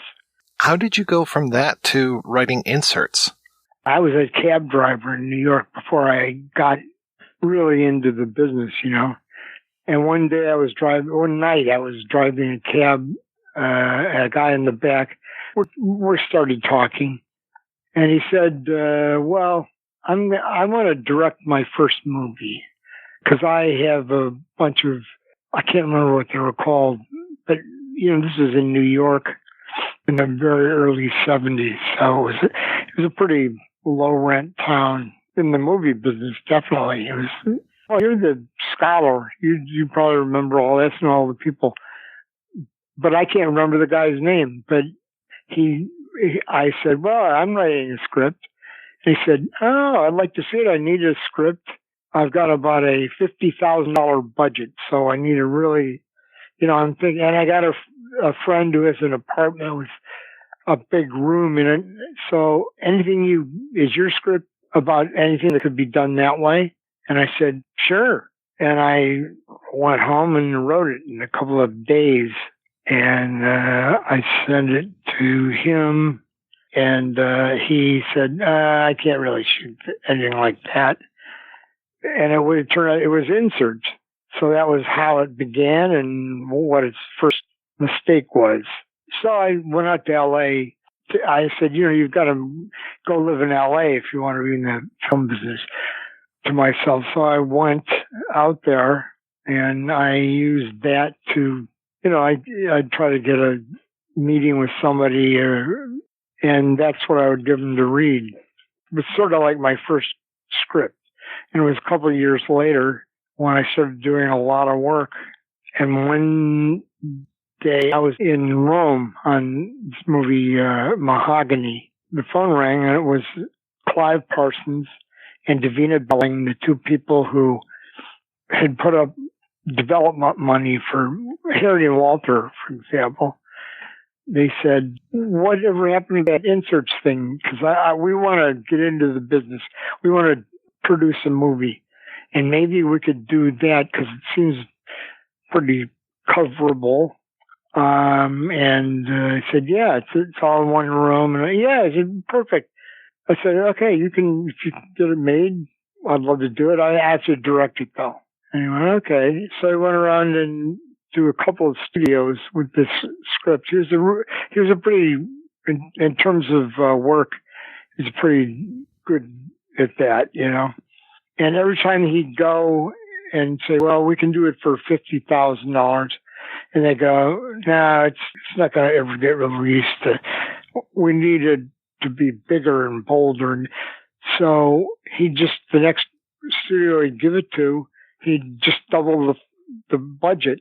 And he went to 2 or 3 studios until he got up to $100,000. And they said, okay. And that was UA.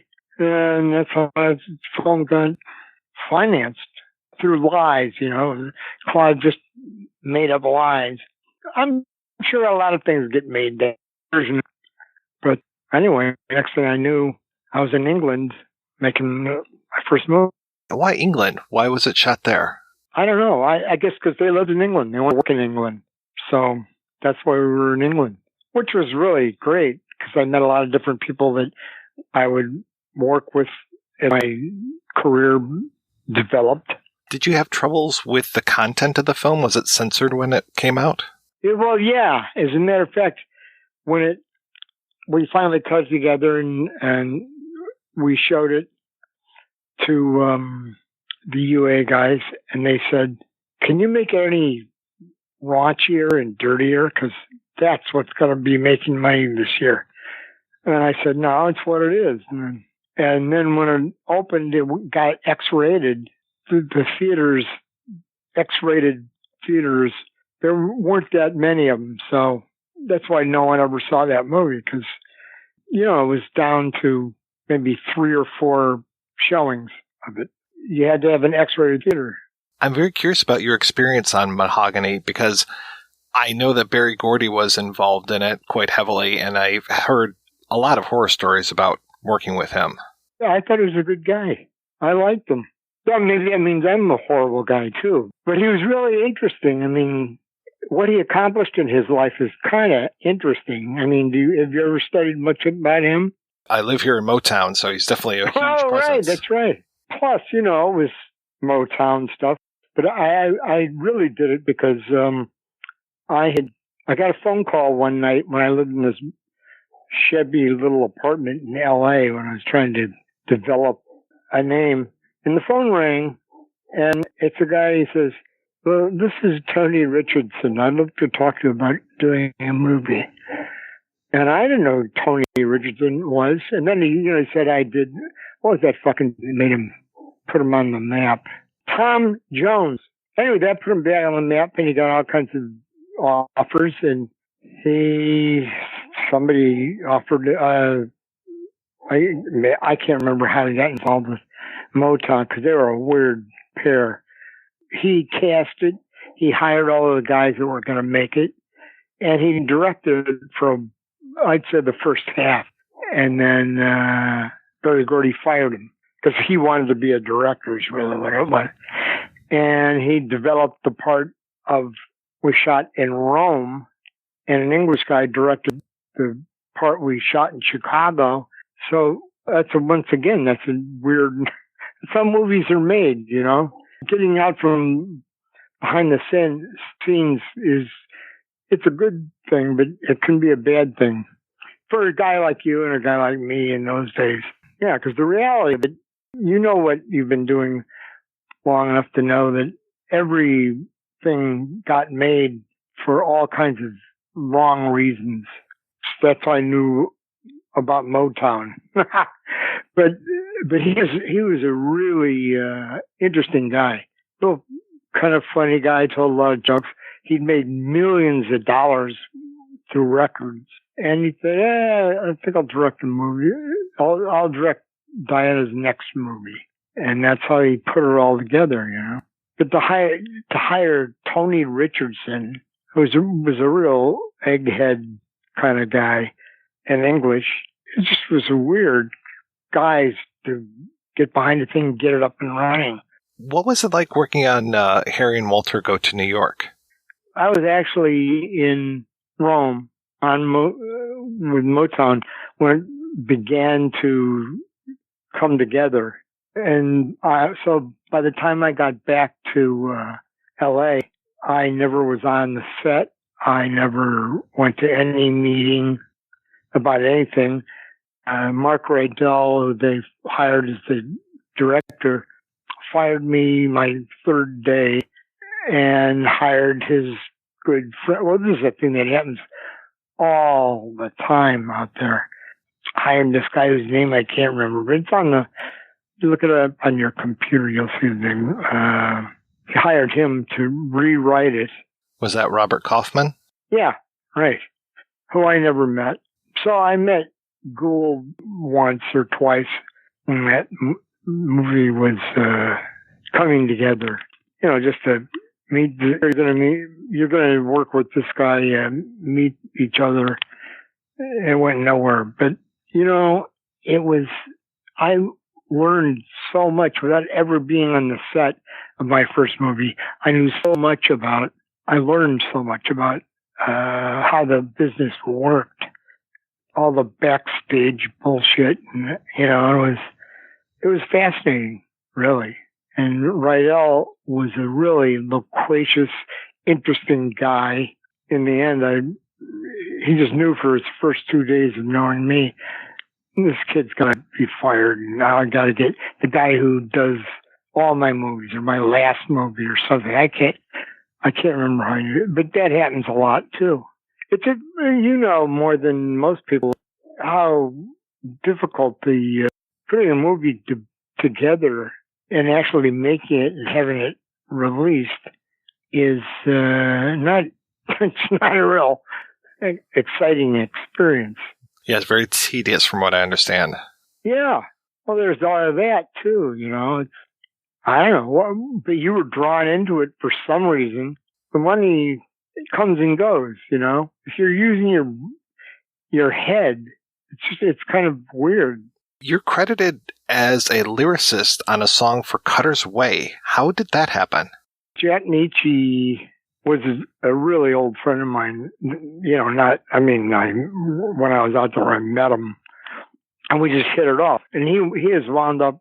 He did the score for every movie I've ever made. And then when I went into television, he did 2 or 3 of the TV. 2 of the 3 series I did, he did. So he's done everything. He's a real. I mean, are you familiar with him, or are you even drawn to knowing about stuff like that? Oh yeah, definitely. And I remember he even had a little cameo in the Whoopie Boys. Yeah, he did. We're down in Florida, and he was just a real. He was like a really kind of, not that he lived like one, but he had it was like a real intellectual kind of guy.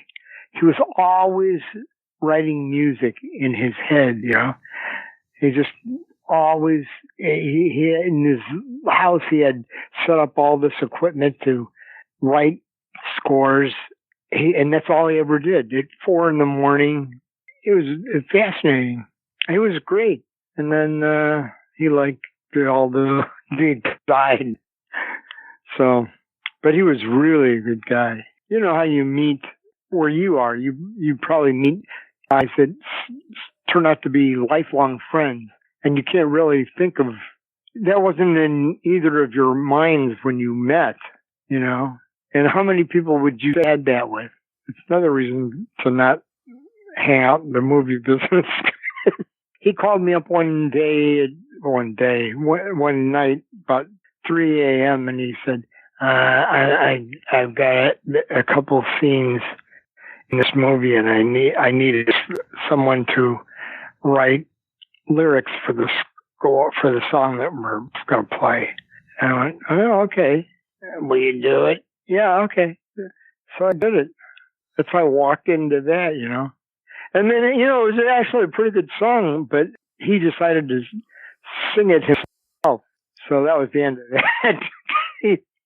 It's really interesting. You should, if you, the record album, you can get the score of that movie.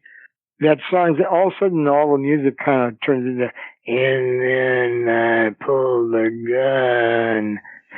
It was like you were doing real early 70s when it was really bad, But Jack was really interesting guy, really interesting. He was in New York for some reason, and I went down and talked to him all day and end of the night. The next day he flew home and went right into the hospital and died a couple days later. It was interesting because it wasn't, and maybe it was started by too much smack, but I don't think it was, I don't know, maybe that's what it was. I don't know. I never talked to doctors. I was out in LA for his funeral, which was kind of interesting because, after his funeral, they had a kind of a party in this restaurant in LA for everyone who had gone to the funeral. So I said, well, I'd like to see who shows up there. And in walks Phil Spector, which is kind of that's the kind of stuff that's really interesting about being in that business. Guys, you never even thought you never even dream of hearing a record by him or something. And he walks. Hey, hi, how are you? Good to meet you. Weird. And then a few months later, he was in prison. I'm always curious when it comes to writers as far as the projects that you may have had a finger in, but then your name isn't on it. Maybe you did a rewrite or a ghost, or even you were the first writer and then they arbitrated you out. Tell me about some of those movies that your name isn't on, that people might want to know that you were involved in. Howard Zeef I got to be friends with Howard Zeef for rewriting a script that he didn't do. He's another one of these guys. It's not perfect yet. So he'd be shooting a movie and he'd come over and he'd say, all I need is like 2 days of work from you, something like that. So I did a couple of his movies. I can't remember which ones, but the one that really sticks out is Ken Russell, who was a friend of mine, and he did this movie. Rudolph Nureyev was the star. Oh, right. Valentino. Yeah, Valentino. So I did a couple of scenes for him. And they're on the screen and stuff. There's, I can't remember if I got paid or how I got paid, but everything I wrote in that movie, it's really interesting. But, you start doing so many of them that none of it really is shocking. Because you're on to the next, How did you come to write Duets? What was your inspiration for that? I was in Ohio visiting somebody who went to see her parents for the evening once. And I said, well, I'm staying in a fucking motel, and what am I going to do for laughs? She said, oh, come on, I don't know. And there was a thing on the sign out front that said, Wednesday is karaoke night. And I'd heard about karaoke, but I didn't know really what it was. So I just wound up down in a karaoke bar and watching the life of karaoke. Yeah, it was just, to me, it was the first time I'd known about this. So I got back to LA. I just sat down and wrote it again in about 3 days. Once in a while, some story will just wind up in your brain, and to stop thinking about it every moment, it's just easier to write it. And it was one of those, And then it was, oh God, what is his name? Some guy who had a production company started to try to get it, cut a deal and all that. And I had been hearing it earlier, a few weeks earlier, and I really kind of got these awful headaches and awful kind of couldn't sleep and that kind of stuff. And I said, a couple of different doctors, I don't know what it is. I don't know what it is. And I was back in LA for another couple of weeks. It got worse. And so I was back here to stay for a month or two. And the first day I was here, I said, I'm going to just I'm just going to go to this Connecticut hospital and just ask I'll tell them what the problem is and ask if they know what that is. And I walked in, and before I could even talk to them, one of the nurses went, oh, it's another, Lyme disease? Yeah, right. And nobody knew about it in Connecticut because nobody had heard of it here at that time. And in New York, LA, every other guy that walked in had it. So I wound up on this. I had this needle plugged into one of my veins, and I had to pump medicine into it for like a month or two, every day at noon and every night at 11 o'clock. And that's, your whole life becomes, only a couple more hours before I have to stick a needle in my arm for an hour. Anyway, I knew Paltrow for a long time. I've known him off and on, and he happened to live up here too. And so I called him and said, do you want to direct this? And he said, yeah, there's a thing I want to, I just want to make a movie with my daughter because she's a big star now and we can get it made. And that's how that thing, the next day he was it was a go picture. I think I read that Brad Pitt was supposed to be in there at one point because they were dating.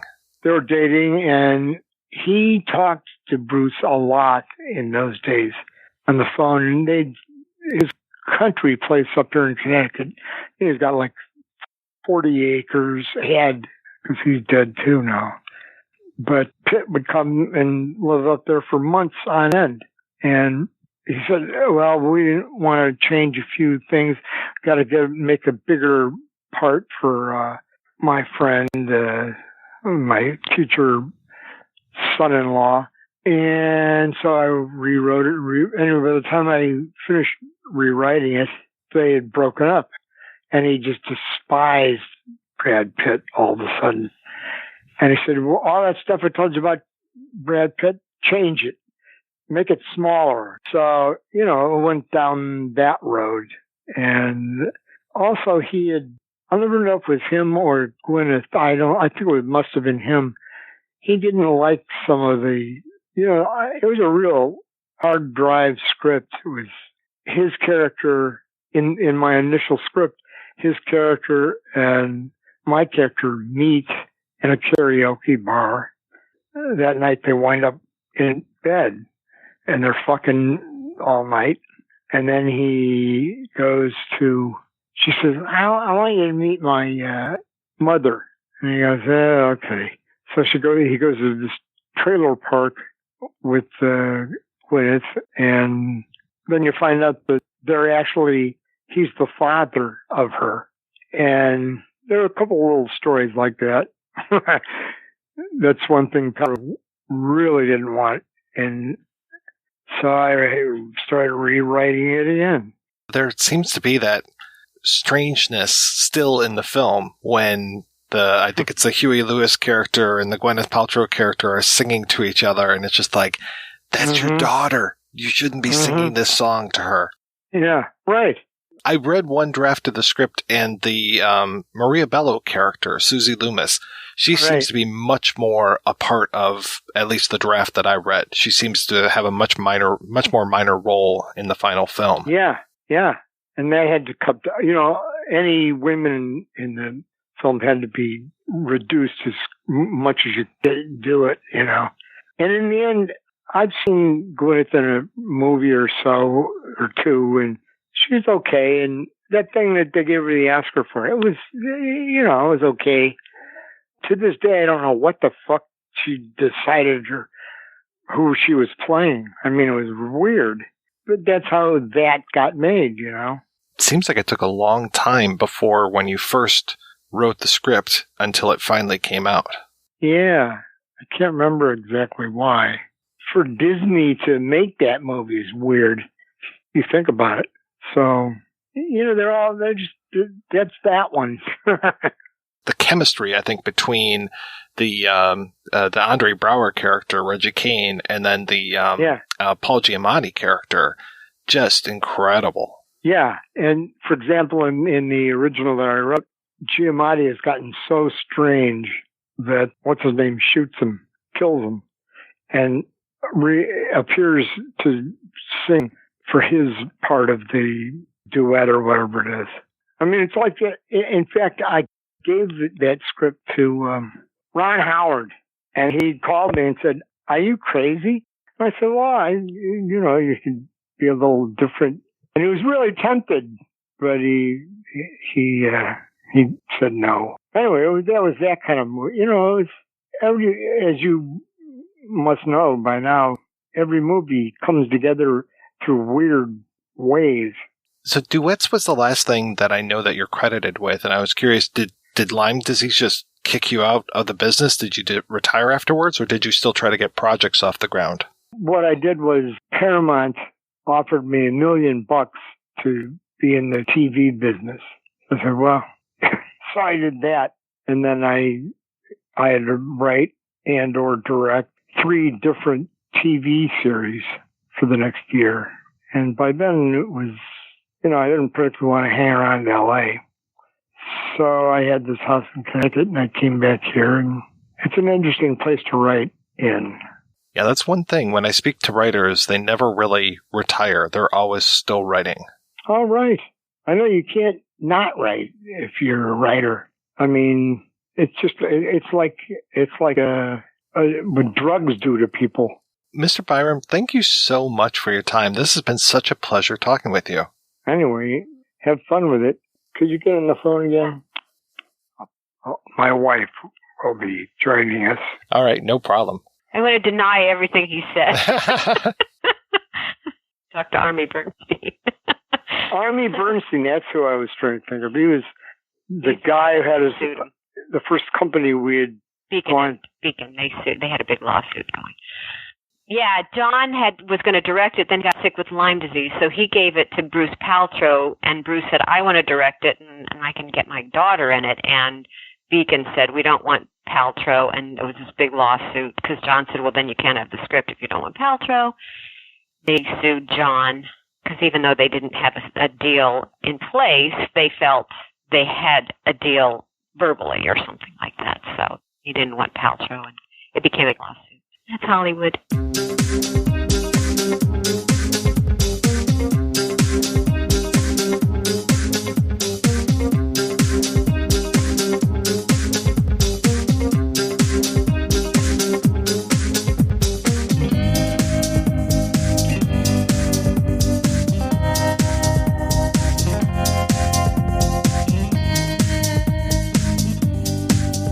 I am so curious how you got into the business and how you got your start.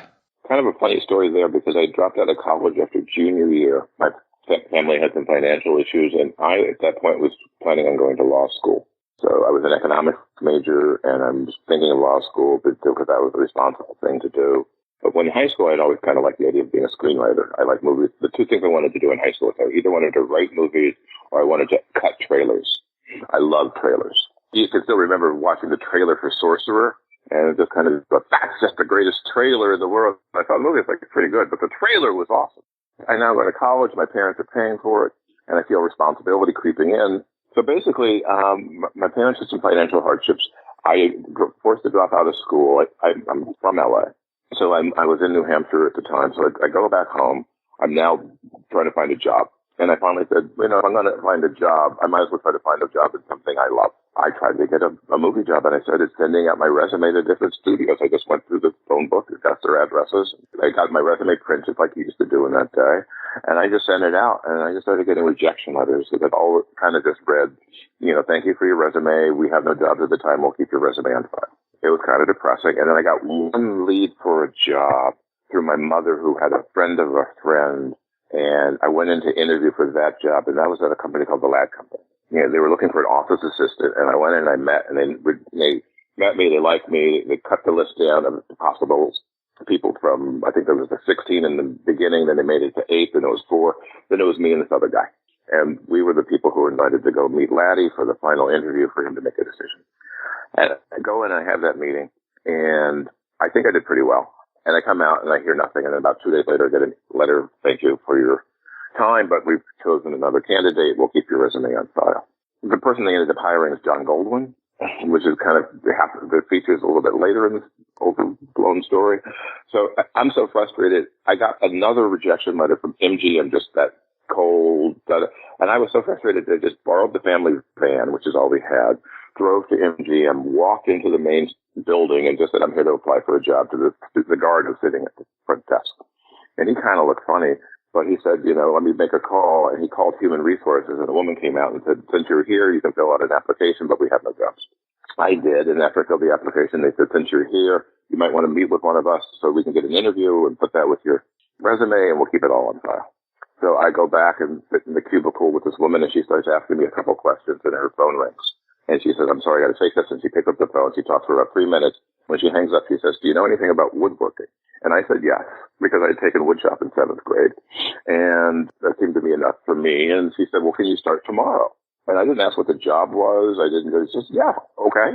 So she says, show up at the back gate at MGM at 7 o'clock tomorrow morning, and you'll find out what you're going to do. But you're going to need a hammer and work boots. So I go home, tell my mom I got a job. I'm 20 at the time, 19. And I need work boots and a hammer, which I don't have. So she takes me to Sears, and we buy work boots and a hammer, and I spend the night in the backyard making my work boots look like they've been used. I'm scuffing them, I'm putting dirt on them. And I show up the next morning at the back while she drops me off, and there's 7 other guys that they've hired, and we're waiting for the back gate to open. It does right at 7, and the guy leads us onto the lot, and we walk. The first thing we learn is how to punch in. And we punch in, and he leads us onto a sound stage, and I'm blown away. It's my first time on a sound stage. First time on a lot. First time on a sound stage. And I'm staring at a 2-story suburban house built on a platform about 12 to 15 feet high above the stage floor, right? So we walk up the kind of the stairway to get to the first floor of the house. And I have no idea what we're doing. Don't know what I've suggested to the job. I have a hammer. I've got work boots.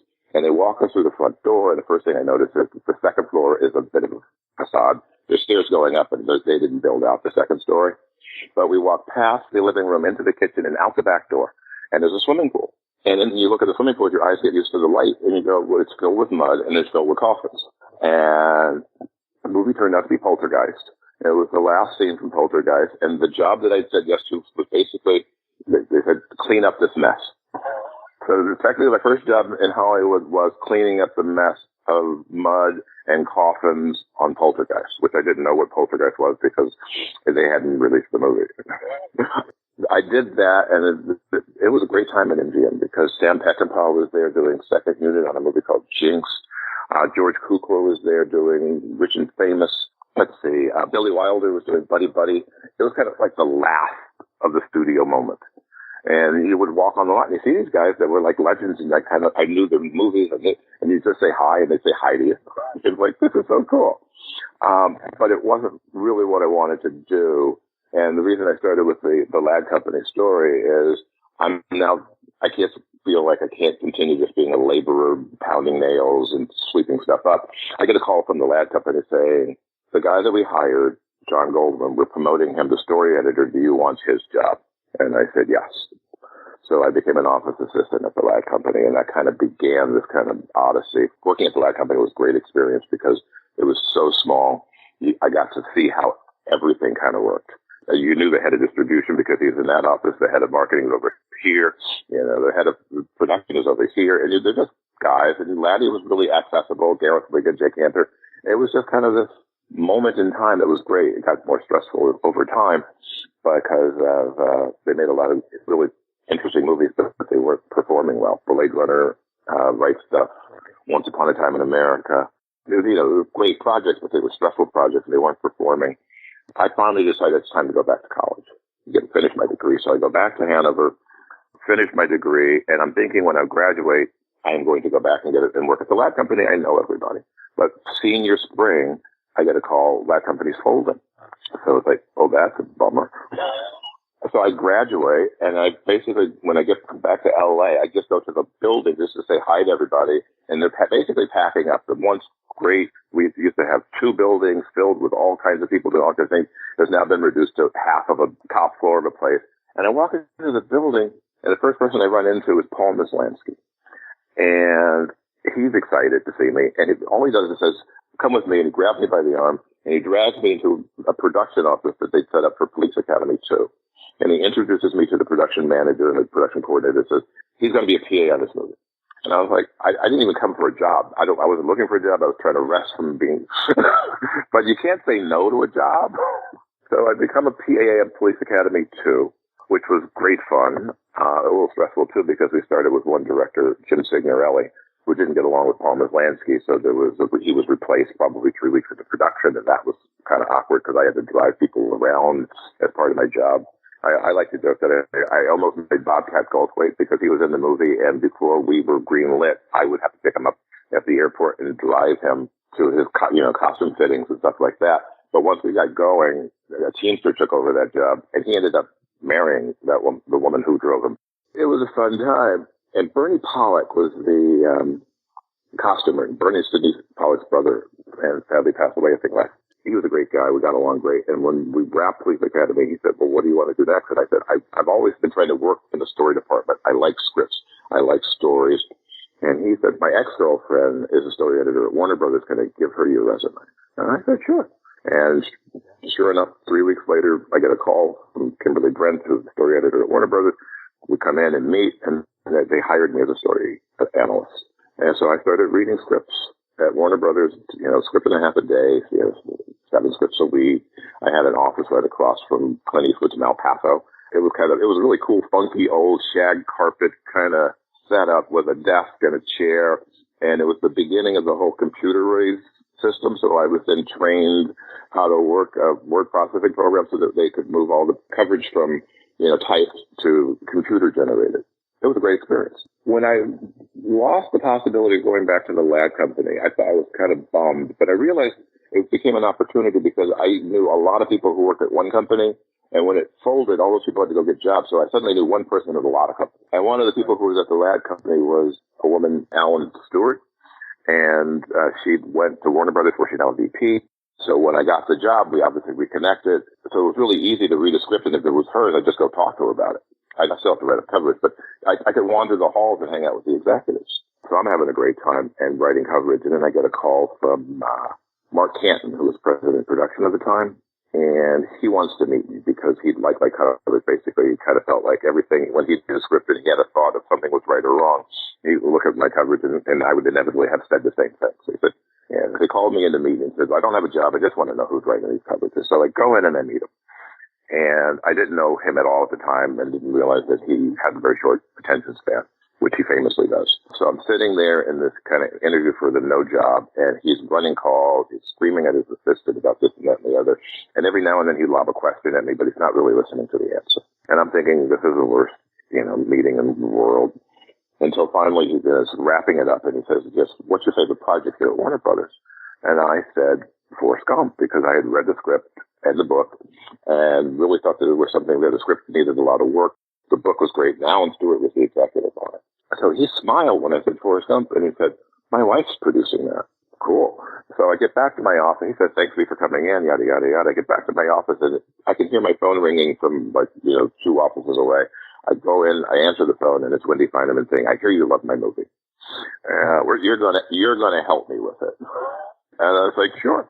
So she dragged me to meetings with Winston Groom, who wrote the novel, who was writing the first drafts of the script, which is a totally different job than what the reading job is. So I got to move up and kind of experience development. And that led to another job as an assistant. I got called Amy Pascal, who was working for a producer named Tony Garnett, and she'd gotten her first studio executive job. She was moving to Fox to work for Scott Rudin. And she asked if I wanted to take her place as a development person for Tony, and I said, sure. So I worked for Tony until he decided his family moved back to London, so he was going to close down his office in L.A. And he went back to London, but he said, I want to help you out. What are you interested in? And he said, my agent knows that there's an opening at Paramount as a junior executive. And I said, I'd be happy to meet on that. So I go and I meet Ned Tannen, another great person. It was a better meeting than with Mark Canton. We actually got along great. He laughed at every joke I made. He was a great guy. And he basically offers me a job in the room. And I'm now a junior executive at Paramount in 1987. The joke is, when I was sweeping streets, tearing down sets, and cleaning mud at MGM, that was a union job. And I was making good money, and I was working from 7 to 3:30. For a kid, I was doing great. And every job thereafter, I was kind of going downhill salary-wise, but I was getting closer to my goal. Now that I'm a junior, I'm an executive at a studio, I'm making less money than I've ever made. They hired 3 of us, and we would call it an all-you-can-eat job, because in those days you had this kind of expense account that basically said you had to take agents, managers, producers, whoever, to breakfast, lunch, and dinner to be part of your networking. And I was the guy with the credit card of our group, so we would just go together with agents, and we would go to restaurants all the time, and it was all you can eat, but we were making no money whatsoever. Still fun, and worked on a bunch of movies there, and eventually got called Wendy Feinerman. It's a longer story. I won't go into it, but Forrest Gump, Warner Brothers decided they didn't want to do it anymore because Rain Man had come out, and they thought that the Great Idiot Savant movie had been made. So they were letting it go, and I basically got the studio to pick it up. So we bought Forrest Gump and started working on it and development there. And based on that, and right around the same time, Sid Ganis, who was my boss that I got to agree to purchase it, had stepped down, and a new person came in, new studio had came in, David Kirkpatrick, and I didn't get along with him at all. And I was depressed. I fell into some, I don't like going to work every day. And eventually I just left. But at the same time, Mark Canton had left Warner Brothers to go run Columbia with John Peters and Peter Guber. So he called up and said, "You want to come be an executive here?" So I moved over to Columbia, and I was the senior vice president at Columbia Pictures. And that lasted for about 6 years, and eventually, part of that process, I was submitted a script called Duets and tried to buy it with John Byrum attached to direct and couldn't get it through. I liked the basic premise of doing a karaoke movie, but I just couldn't get the studio to step up to it. There was a lot of different things going on at the time, and it went away. And then it came back in another form right around the time I was getting out of Columbia, and it came back with Bruce Paltrow. And he was now attached to direct. John had accepted Bruce as the director, and Bruce had brought Gwyneth and Brad to the table because they were engaged. So Brad Pitt and Gwyneth Paltrow were going to do Duets with Bruce directing, and I got the studio to step up to that as what we would call a negative pickup kind of situation, where we kind of agree that they could do it for low budget, you'd just go off, but we would find a way to bring it into the distribution system after the fact while we're kind of just watching what happens. And I'm making that deal, and then all of a sudden, that's like sea change at the studio. Amy Pascal comes back. She had been there. She'd left. She comes back. All those things going on. I leave, and Bruce says, "Do you want to come produce this thing with me?" And I felt that made sense to me because rather than try to figure out how to get on a big movie where there's so many moving parts, I wouldn't learn anything. I said, this is the right size movie. It's so small, and it's going to go, because at that point, it was like October, November. It's going to start shooting in February.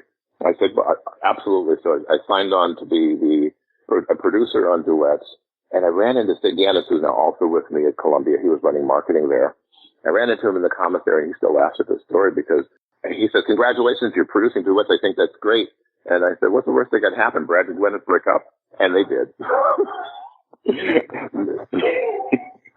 And as soon as they broke up, the question became whether Brad was going to stick with the project or not.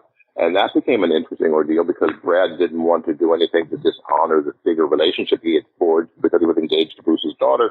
He had an obligation, but he was brokenhearted. And Bruce could have just said, "No, you're going to do the movie. I set this up with you, yada, yada, yada."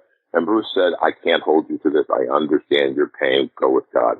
And the studio didn't like his response to that, so they put us in turnaround 24 hours after he made that call back. So then it became a year and a half of trying to put the movie back together. The thing was going to just happen, be small, be this and that and the other. I was suddenly in free fall trying to go, all right, we have to find money to make this movie. I'm going to get a real taste of producing. And that's kind of that's the long answer to how did I get in the business. You said that it came to you once before with Byrum attached to direct. How many years between that and then when it comes back to you with Bruce Paltrow directing? Not years, probably months. Probably not more than 6 months. That's an interesting, always Hollywood challenging side story because it was originally submitted by Alan Rich and Tony Ludwig as producers, and John attached to direct. And as I said, I was interested in the project myself, but I couldn't get the studio to go with it, so we passed. When it came back with Bruce attached, we had a decision to make whether we were going to then go back and bring Alan and Tony back into it or try to do something else. And the studio made a deal to exclude them because studios tend to do that. If we don't need you, we don't really kind of, why are we paying you? We didn't have to include them, so we didn't, and they were obviously upset that we didn't do that. And even more upset when they suddenly realized I was going to end up producing it. So that became a bit of a hitch and a stumble in this process. One of many stumbles. The story behind Duets is so fascinating. I love the movie, but the story behind it is almost even more fascinating to hear all of the machinations to get this finally to the screen. Oh, yeah. Because it's a challenging, horrific, kind of funny story. Because, as I said, we got put in turnaround 24 hours after Brad left the project, and we had to clean out our offices. And we had the lean now attached because they had spent some money for casting, and they flown us to New York, and we'd done some stuff. And actually, that was the moment because we knew that Brad and Gwyneth had broken up, but the world didn't know. And we're still trying to cast this movie, and we fly to New York to meet with some actors. We have Francine Maisler as the casting director. She's great. And we line up some meetings with actors in New York. But we fly in, we're staying in the hotel, and Bruce's wife, Blythe Danner, had forgotten something, and so we decided to go walk to the neighborhood bodega to pick it up. And we get to the bodega, and just as the New York Post hits, and the cover story is, it's the pits, and it's the breakup story. So now the whole world is in on the challenge, right? what's going to happen to them? Oh, and everybody's calling me saying, oh, isn't this awful? The America's couple has broken up. And it's like, it became this kind of moment. The interesting version is we look for other financing, and there's still interest because we still have Gwyneth, and Gwyneth has some marquee value. She's not Gwyneth Paltrow at this point, but she's on her way to being Gwyneth Paltrow. She's somewhere in the middle. Brad was a bigger name at that time, but she's kind of a rising star. So we're getting interest, but we're getting interest not at the studio level. We're getting interest at independent level because that's the size of the movie we're trying to make. And so we were going to make it, we had to reduce our budget to get it down to where this next company was willing to finance it.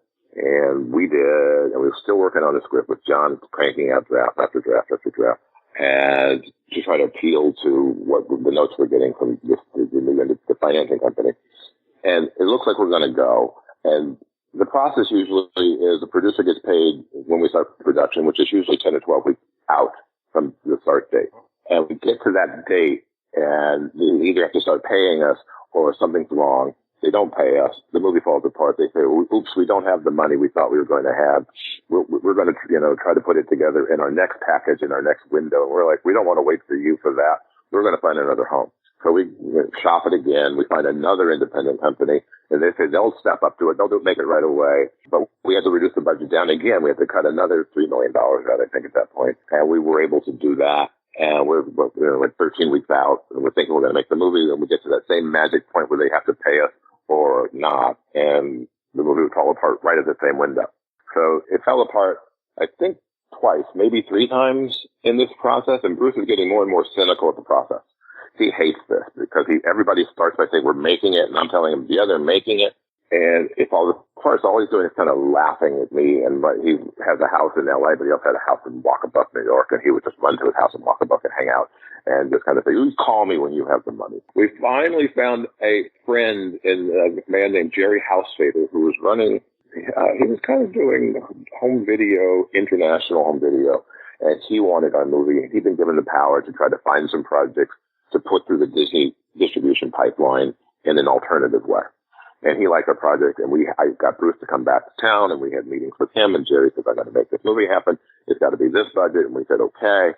We're still working on a script. We're still trying to cast it because it's an ensemble piece. And we're 12 weeks out, and Bruce is going, it's going to fall apart. It's going to fall apart. And I'm going, no, I've heard from a lot of people they are making this movie. It's going to fall apart. You watch. We're going to, it's the same time, every time. And we get through the date. They don't call to say they're not making it. I say, see, Bruce, they're making the movie. And he kind of laughs. And now we start honest pre-production. We're starting to have meetings. And Bruce is one of those punctual guys. He prided himself on being either on time or early. And I was chronically late. And he would be always ever mad at me saying, you just got to learn to be on time. And so we have this big meeting set up, and he's late. And I can't believe it. It's like we got through the window. You gave me nothing but, shit over this whole thing about, they're going to not make the movie.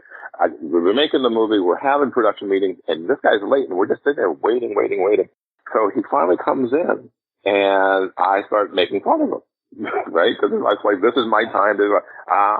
And he gives me a look, and he says, you're going to be sorry. And I'm like, uh-oh, what's up?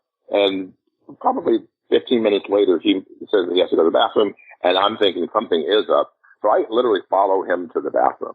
I go, well, what's up? And he says, I have cancer. And I was like, I didn't see that coming. And to back it up, because I kind of left this out, I kind of knew something was going on on that front because probably about 3 weeks before I walk into the office, and he's just sitting in the middle of the room, and he says, come in here. And I walk in, and he grabs my hand. He says, feel this. And he slaps my hand against his neck. And I'm going, what am I supposed to feel? He goes, you feel that lump? And I finally felt this kind of nodule kind of thing. It's like I felt a lump. He goes, I either pulled a muscle at the gym or I've got cancer. And I'm like, you idiot, you don't have cancer. It's like, just go get it checked out. But why do you have to go through such drama? So now you cut to where like weeks later, he's got it checked out. He's late for the meeting, and he's like, I've got cancer. And that kind of created the odyssey of the entire rest of the experience. Because Bruce, being a famous person as it relates to Gwyneth, he wants to keep the cancer secret. He doesn't want the world to know, and he really doesn't want the studio to know because he thinks they're going to pull the plug. So then he had throat cancer, and he says they're going to give me radiation, and we were planning on shooting the movie in Canada. He says, well, I'm going to just slip away from the set, do my radiation, and come back, and nobody has to know. And so, well, they also have to do surgery. He says, well, I'm going to wear a turtleneck, so they're not going to be able to see my neck. And I was like, this doesn't make a lot of sense, but how do you deal with a person with cancer who's trying to figure it out and who wants to keep this movie on track? And I'm thinking maybe we shouldn't, but also thinking it's certainly keeping his mind focused on things other than life and death. So we just kind of keep moving and not telling the studio that he's got cancer until I can't take it anymore because he's missing meetings. And we're having a meeting with a bond company that he's not in because he's in surgery. And I'm not allowed to tell anybody this. And it was kind of this crisis moment where I finally I realized as a producer being responsible for the show, I took the Bond guy out to the side and I said, look, I can't talk about it. Bruce wasn't here not because he's not making the movie. He's not here because there's other personal medical reasons, and I will let you know. You're not on the hook for anything right this second. Just I will give you the information as soon as I can. And the guy understood. And then it became this, now it has to come out. And I have to figure out how to do it. So I call Bruce's lawyer, hoping that, I could have a conversation with him about how to do this, because I assume they were very close, Bruce and his lawyer. And I was hoping that his lawyer knew something about it and that we could talk about the practical aspect of it. But as soon as I get the lawyer on the phone, I can hear in his voice, he has no idea what's going on. He has no idea Bruce is in recovery from cancer surgery. He has nothing. So we have this kind of long conversation where I said, this is what's going on. I take it back. It was 3 or 4 days after the surgery that this conversation happened with the lawyer, because Bruce is now home. And so the lawyer says, well, what should I do? He said, well, you should call Bruce. And then he said, well, what should I tell him? I don't want to get you in trouble. I said, you tell him I told you. I can't take it anymore. And he says, okay, I'm going to call Bruce and I'll call you back. So I hang up the phone and I'm just sitting there sweating bullets because I'm going to get killed over this, but it just has to happen. And probably about an hour later, the lawyer called me back and I said, how dead am I? And the lawyer says, well, let me tell you what happened. I go, okay. He said, well, I called the house and Gwyneth answered the phone. And she said, oh, my dad doesn't want to talk to you. And then she puts him on. And the first thing Bruce says is, I have cancer. So I didn't have to be ratted out. But it began the conversation because the only thing Bruce wanted to know was, how do we deal with the situation vis-a-vis the studio not pulling the plug because of the medical situation? And we did a lot of talking with doctors and everybody, and we came to this conclusion that all we had to do, if the doctors would say he's not likely to die during the production window, which all the way through delivery, if it's just normal health and what he's dealing with was a bigger thing over a lifetime, then the theory was that the studio would let the movie go ahead. And the doctor said, this kind of cancer could come back in X number of years, but he's fine now. So we arranged a big meeting with Bruce and the entire room. It was a huge room of people at Disney with Jerry Housefader and the person who oversees physical production, music, and other. We have this big powwow put together, and I show up. And once again, Bruce is late, the man who's never late. And he's 20 minutes late, 30 minutes late. I can't get him on the phone in 40 minutes. I say, oh, God, this is not... He finally shows up, and we have this meeting. It's a very stressful meeting where they literally just, all they want to know is, if you die, will Gwyneth walk from the movie? And he's kind of outraged by the whole question. And they literally said, if you got hit by a bus, would she walk from the movie? And Bruce finally just says, I don't know what Gwyneth will do. She will probably, I assume, be in grief. I can't tell you what's going to happen if I got hit by a bus. I'm going to assume I'm not going to get hit by a bus. And then we get to this whole questioning, and they finally start to, you could see that they were more inclined to try to make it happen than not. And that the estimation was right. All we had to do is kind of prove that he wasn't going to die in the production. So we're allowed to go ahead, but we were crazy because the surgery left him with not a great ability to swallow, so he now has a tube to his stomach that he's eating through. We finished the meeting, and it's like the coroner was like 40 minutes late. And guess what happened? He had gotten up for the meeting and went to shave to get ready. And he's shaving, and he sees that he still has, when they'd taken out, instead of stitches, they did staples. They'd done staples from behind his ear, down his neck, around his chin, then all the way down close to his chest. And they'd taken the staples out. but he's shaving, and they didn't take out 5 or 6 staples. And so in a panic, he drops everything because he didn't want to give them a visual cancer thing. So he drops everything, goes to the doctor so that they can remove those last staples, and then come to the meeting. So that was, just another moment in this kind of experience. And then it became, based on Bruce's schedule of radiation and a couple other things, and the fact that we hadn't done the prep that we needed to because he was indisposed, we shifted our schedule back. And we had, during the various incarnations of the movie, put the various ensembles together. And they would, every time the movie fell apart, we would lose people and every time it came back together, we'd have to put together another team of actors. The only consistent person was Gwyneth. But when the cancer thing happened, we had Forrest Whitaker to play the Andre Braugher part. And we had Paul Giamatti and Forrest Whitaker committed, and we'd given them dates. And we felt that we could move our schedule back so long as we protected the dates for Paul and Forrest. Because, they're in. We were still figuring out the other people, but we have them. So just push it back. So we used to end with them. We'll start with them because that's the same dates, yada, yada, yada. So Paul called Forrest's agent. Paul's agent said, this is what's going on.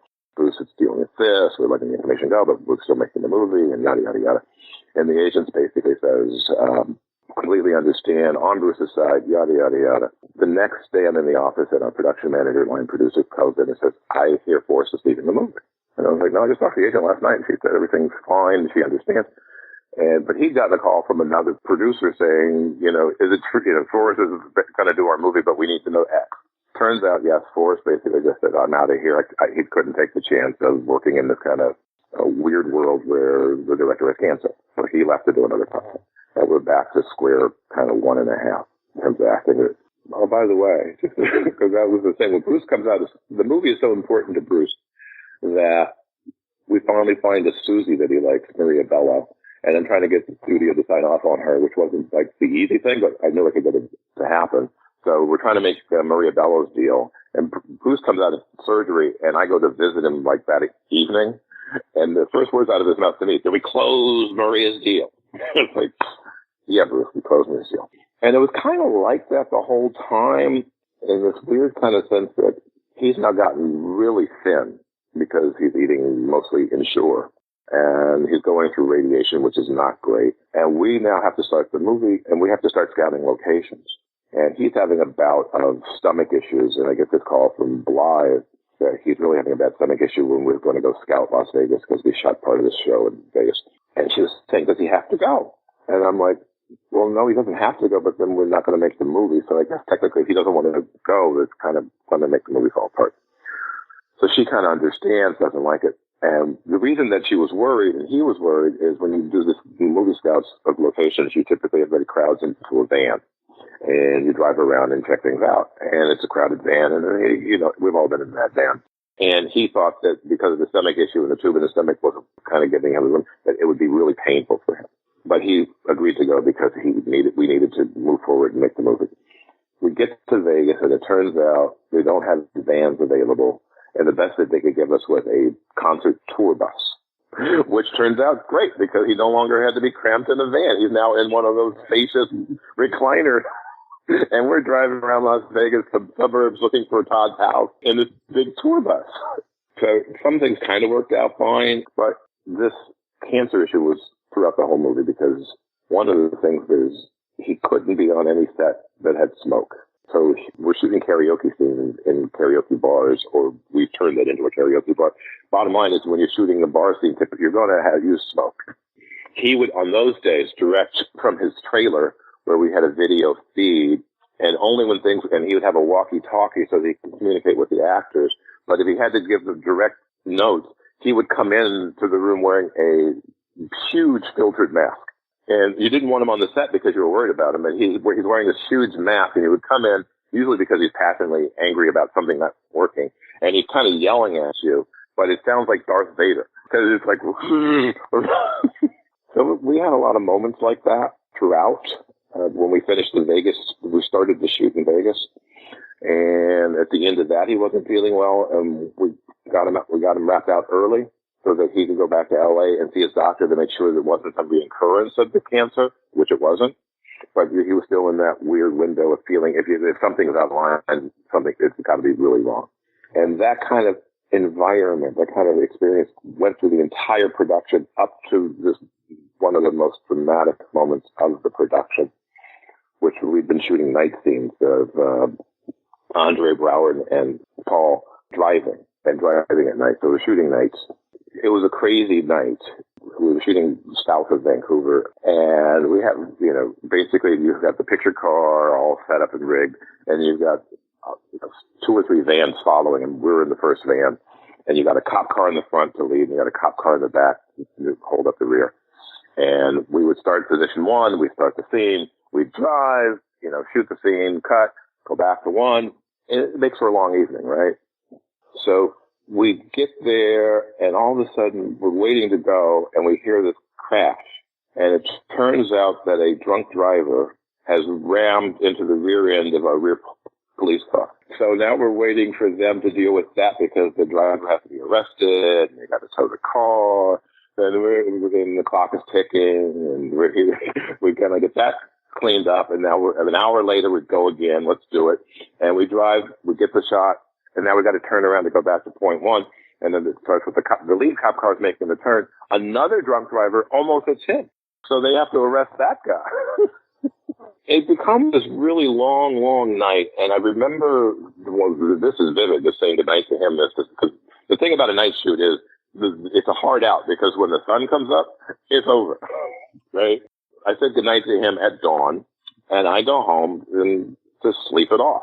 So I wake up around 1 in the afternoon with my phone ringing, and it's Gwyneth's agent, and he says, I hear you guys are pulling the plug, that Bruce is not making it. And I was like, no, I just saw him 6 hours ago. And I said goodnight, he was fine. But he said, no, I just talked to Gwyneth. And I guess Bruce is not going to make it. He's going to come home. And I'm like, oh, Christ. I do the thing I always do. I call him up and live answers. And I think I talked to Bruce, and he says, yeah. And he gets on the phone, and he sounds like death. Hello. And I just go, you going to work tomorrow? And he goes, yeah. I go, okay, bye. And he had taken a major turn, because the night is tough on the human body, right? And it basically, he had hit a wall and collapsed into total exhaustion. And they were all worried about him, but, he's kind of like, on a certain level, like a tank. And he was just determined to get back up and finish the movie. There was no real interruption to the production schedule. It was just this fear of your director, good friend, is dying. Other than that, it was like a normal movie shoot. But we managed to wrap it up, and I probably shouldn't say this, but it's just, we wrapped early because Gwyneth is nominated for an Oscar for Shakespeare in Love, and he wants to get home, and he wants to, obviously go to the awards with her, and his parents, Bruce's parents, are flying in for it. So he wants to get out early so he get cleaned up. And get this, he hasn't told his parents he had cancer and gone through surgery. So he wants to get there early so he can cover up the signs so that they don't freak out and worry about him. Because his thing was, his father had been diagnosed with cancer and was going through issues, and he didn't want his father stressed out over his cancer. So he goes home, and the first thing he does is pull out his feeding tube. So that you don't want to show any signs of, what's that under your shirt? But he's got energy. He's home. They go out. She wins. They party all night. And then guess what? We know what happens when Bruce is out all night. So literally next day, he's back to, he may be dying. He's exhausted. He can't get out of bed. And I'm like, you idiot. You could just tell your parents you have cancer. And but we got through that one too. And it was great that Gwyneth won. And, it continued her rise, and it was a great performance. But then we were now moving into post-production. And post-production was equally challenging because we started to have fights with the studio about the ending. And the studio one of the big challenges of financing the movie was the ending, because everybody likes an up-ending, and our ending certainly wasn't anyone considered an up-ending. So there's been all this pressure every step of the way to change the ending. And we cut the movie together. It was running kind of long, and it still had this ending. And we got called into a meeting with Joe Roth, who was running Disney at the time. And Joe said, look, I want to really embrace this movie. I will give you anything you need We want to go back to Canada. You need another week. You tell me if you will change the ending so that character doesn't die. The producer's like, we got to consider it. The head of the studio is saying this. And so Bruce, we agreed that we were going to think on it. We gave it real consideration. He approached us with so much respect about what we'd done and the way he put it was the first time that Bruce actually was open to considering it. And because one of the things we consider, you shoot something, and if you don't like it, we won't use it. We're going to pay for it. We're going to put the whole thing back together, and we will see. And if you don't like it, put it back the way it was. And that was kind of the icing on the cake to get Bruce to open to consider it. So Bruce flies back to Walkabout to think, and I'm in LA, and we kind of arranged for a conversation. And finally, I call him up the next day, I think, and he says, I thought about it. I don't want to do it. I said, well, why? And he said he went to a party and he ran into Joanne Woodward and told her what was going on. And she said to him, well, in my experience, we would say, if you don't shoot it, they can't use it. And that was what he said, because he basically now was thinking, what if I shoot it and I still don't like it, but they just now decide they fall in love with it and they insist. I don't want to be in that situation. The easiest way to not be in that situation, don't shoot it. So we politely declined the offer and went back to try to finish the movie. That sticking point continued. Joe left the company. We went into free fall. The studio kind of, for a brief minute, took over the entire picture and recut it their way. But then they looked at it and they started to panic at what they'd done and called me up and said, look, we're willing to try to figure this out together. And we'll let you come back in, and Bruce, and you could try to put the movie back together the way it was. And our editor had left at that point. So we have to bring in another editor. And we put it back the best we can, and we have to humor some of their notes to move it that way. And one of the weird things that happened is now we're going to show the movie to family and friends because we're pretty close to done. We have a screening out in Santa Monica to family and friends. And it was the weirdest thing. The sound was just totally off. That Paul Giamatti, when he goes to the hotel to check in, you can barely hear his dialogue, but when he slaps his credit card on the desk, on the counter, you hear it like it's an explosion. And something's wrong with the sound. So I called the studio, there's something wrong with our sound. And they're like, no, it's just where you showed it, it's bad. And I was like, no, there's something wrong with it. You put it up in another room because if you tell me, so they put it up in another room on the lot, and they called back and said, oops. That the word we did the final mix, they had done some work in that mixing room, and the matrix was off, so the entire print sound was wrong. So we had cut negative. We were done, but we have to now redo the entire sound, which opened the door one more time to try to put a few more things back. Right? It's like, well, since we got to open it, so now we're meeting, we hire a new editor. We're working with basically, instead we cut the whole thing on an Avid, but now we're back to the old school of a Moviola and a Chem. And the funny thing about that, of course, is technology is interesting because when you're sitting there, and Jerry Greenberg, great editor, who was the original editor of the piece, and you just say, well, let's try this. And he pushes a couple buttons and he puts it up and you watch it and you go, okay, that didn't work, put it back. And you're trying all these things because technology allows you in real time to do these things. Now that we're back in old school with an editor and scissors, you make a note or 2 or 3 suggestions and you leave for lunch and you come back and maybe he's got it done, right? So you really have to think through what you're asking. You don't just casually say, try this, because it's going to eat up a lot of time. It actually taught me kind of one of the benefits, the sad part of losing that approach is that thinking first is really important to maintaining the story integrity.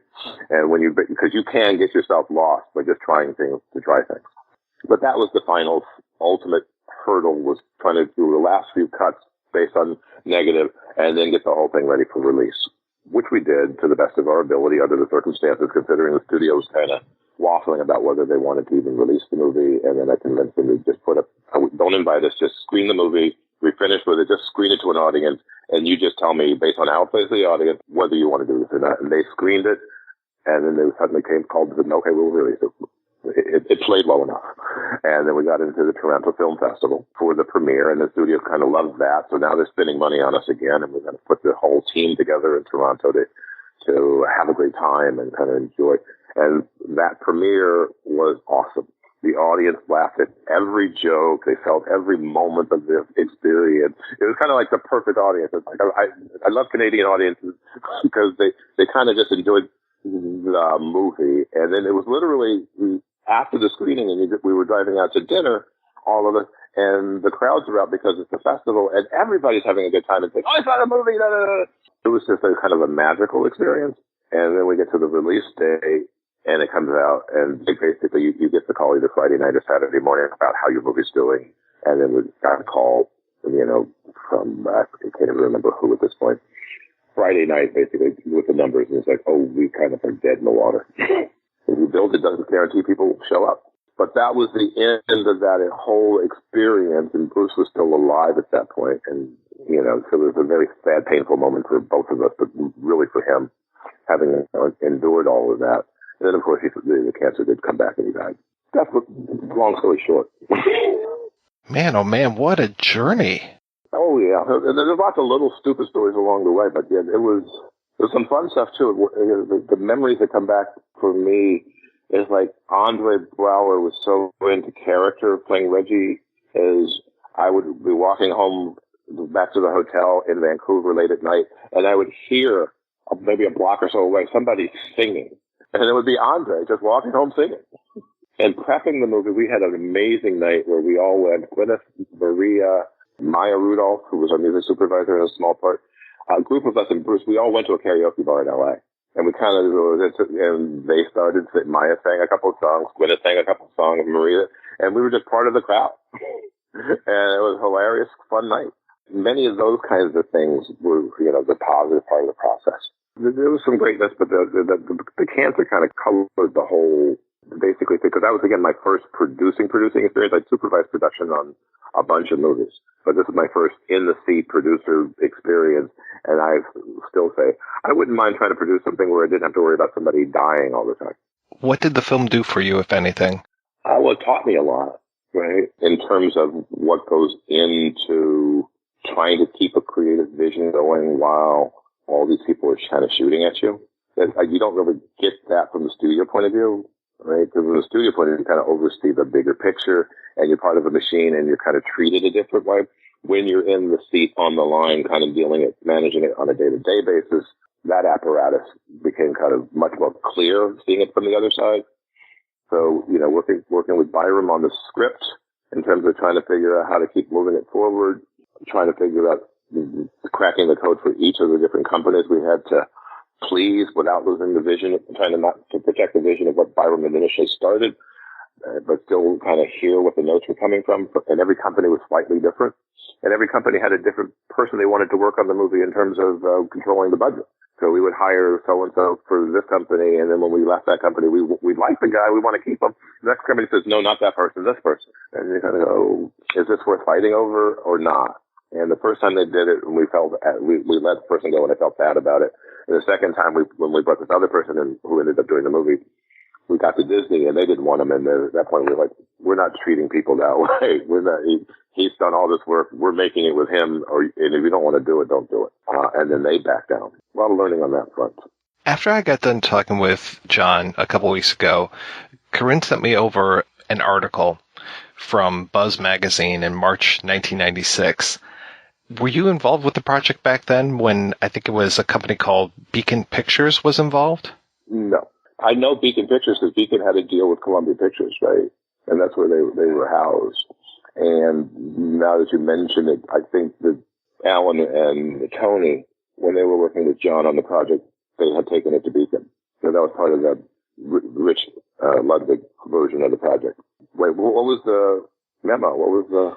Described as Pulp Fiction set in a karaoke bar, it was quickly deemed a hot script. The folks at Beacon Pictures, a more than respectable production company, thought they had a deal. But then at some point, Byrum claimed that he and TV producer Bruce Paltrow controlled the property. Beacon was upset. Enter the lawyers. Beacon's gun for hire were none other than Williams & Connolly, the eminent Washington, D.C. law firm that's representing Bill and Hillary in the tedious Whitewater matter. W&C partner Richard Hoffman did the usual lawyerly thing. He sent a slew of nagging letters stating Beacon's displeasure to Byrum's agent, CAA motion picture literary rep John Levin. Such letters can be infuriating, and after reading the umpteenth one from Hoffman, Byrum evidently decided he'd had enough. Before long, the following missive came over Hoffman's fax. Hopefully you're not too tender of a subject to hear this. Dear Mr. Hoffman, regarding your letter to my agent John Levin about my film Duets, suck my dick. You send me one more fucking letter and I'll rape your wife, slaughter your children, and kick out every tooth in your head, you miserable little dickless dweeb. Sincerely, John Byrum. Sounds like John. Well, but that is a reflection of when we got involved. Columbia resolved that problem with Beacon because Columbia had a relationship. So that was the beginning of trying to just make it for the studio with Brad and Gwyneth and John and Bruce. And they obviously, as I said, with even Rich Ludwig's, I suddenly was shunned because I was part of doing this. It did get heated, but the studio was able to resolve that with Beacon, and the result was the studio now controls the project. Beacon's out of it, and so is Rich Ludwig. And that, you mentioned that particular, that I think that when you read it, it's like, yeah, I think I was aware of it at the time. I was like, I guess that did happen. Byrum was a loose cannon, right? He's a crazy genius. He's Byrum. But there was many a story with him. Ultimately, were you happy with the project that came out? Yeah, well, if you put that much time and energy and emotion into a piece, you never get perspective on it, right? And I have always, one of the challenges I've always faced emotionally about working in this business is every project that I've worked on, when I watch them again, and it doesn't happen that often because I don't see what I liked about it. I see flaws that I wish I could have corrected. So I kind of, every time I look at a picture that I was involved in, I call it the flinch factor. It's like, oh yeah, I remember that. I couldn't get, oh yeah, we didn't do that day. Or, oh, it rained. Or, oh, this thing happened. Or I couldn't get a note addressed in time. Or, so I'm a proud parent of this wonderful piece that is flawed. But I work in Forrest Company. I was like, I'm proud to be involved in that. I see the flaws.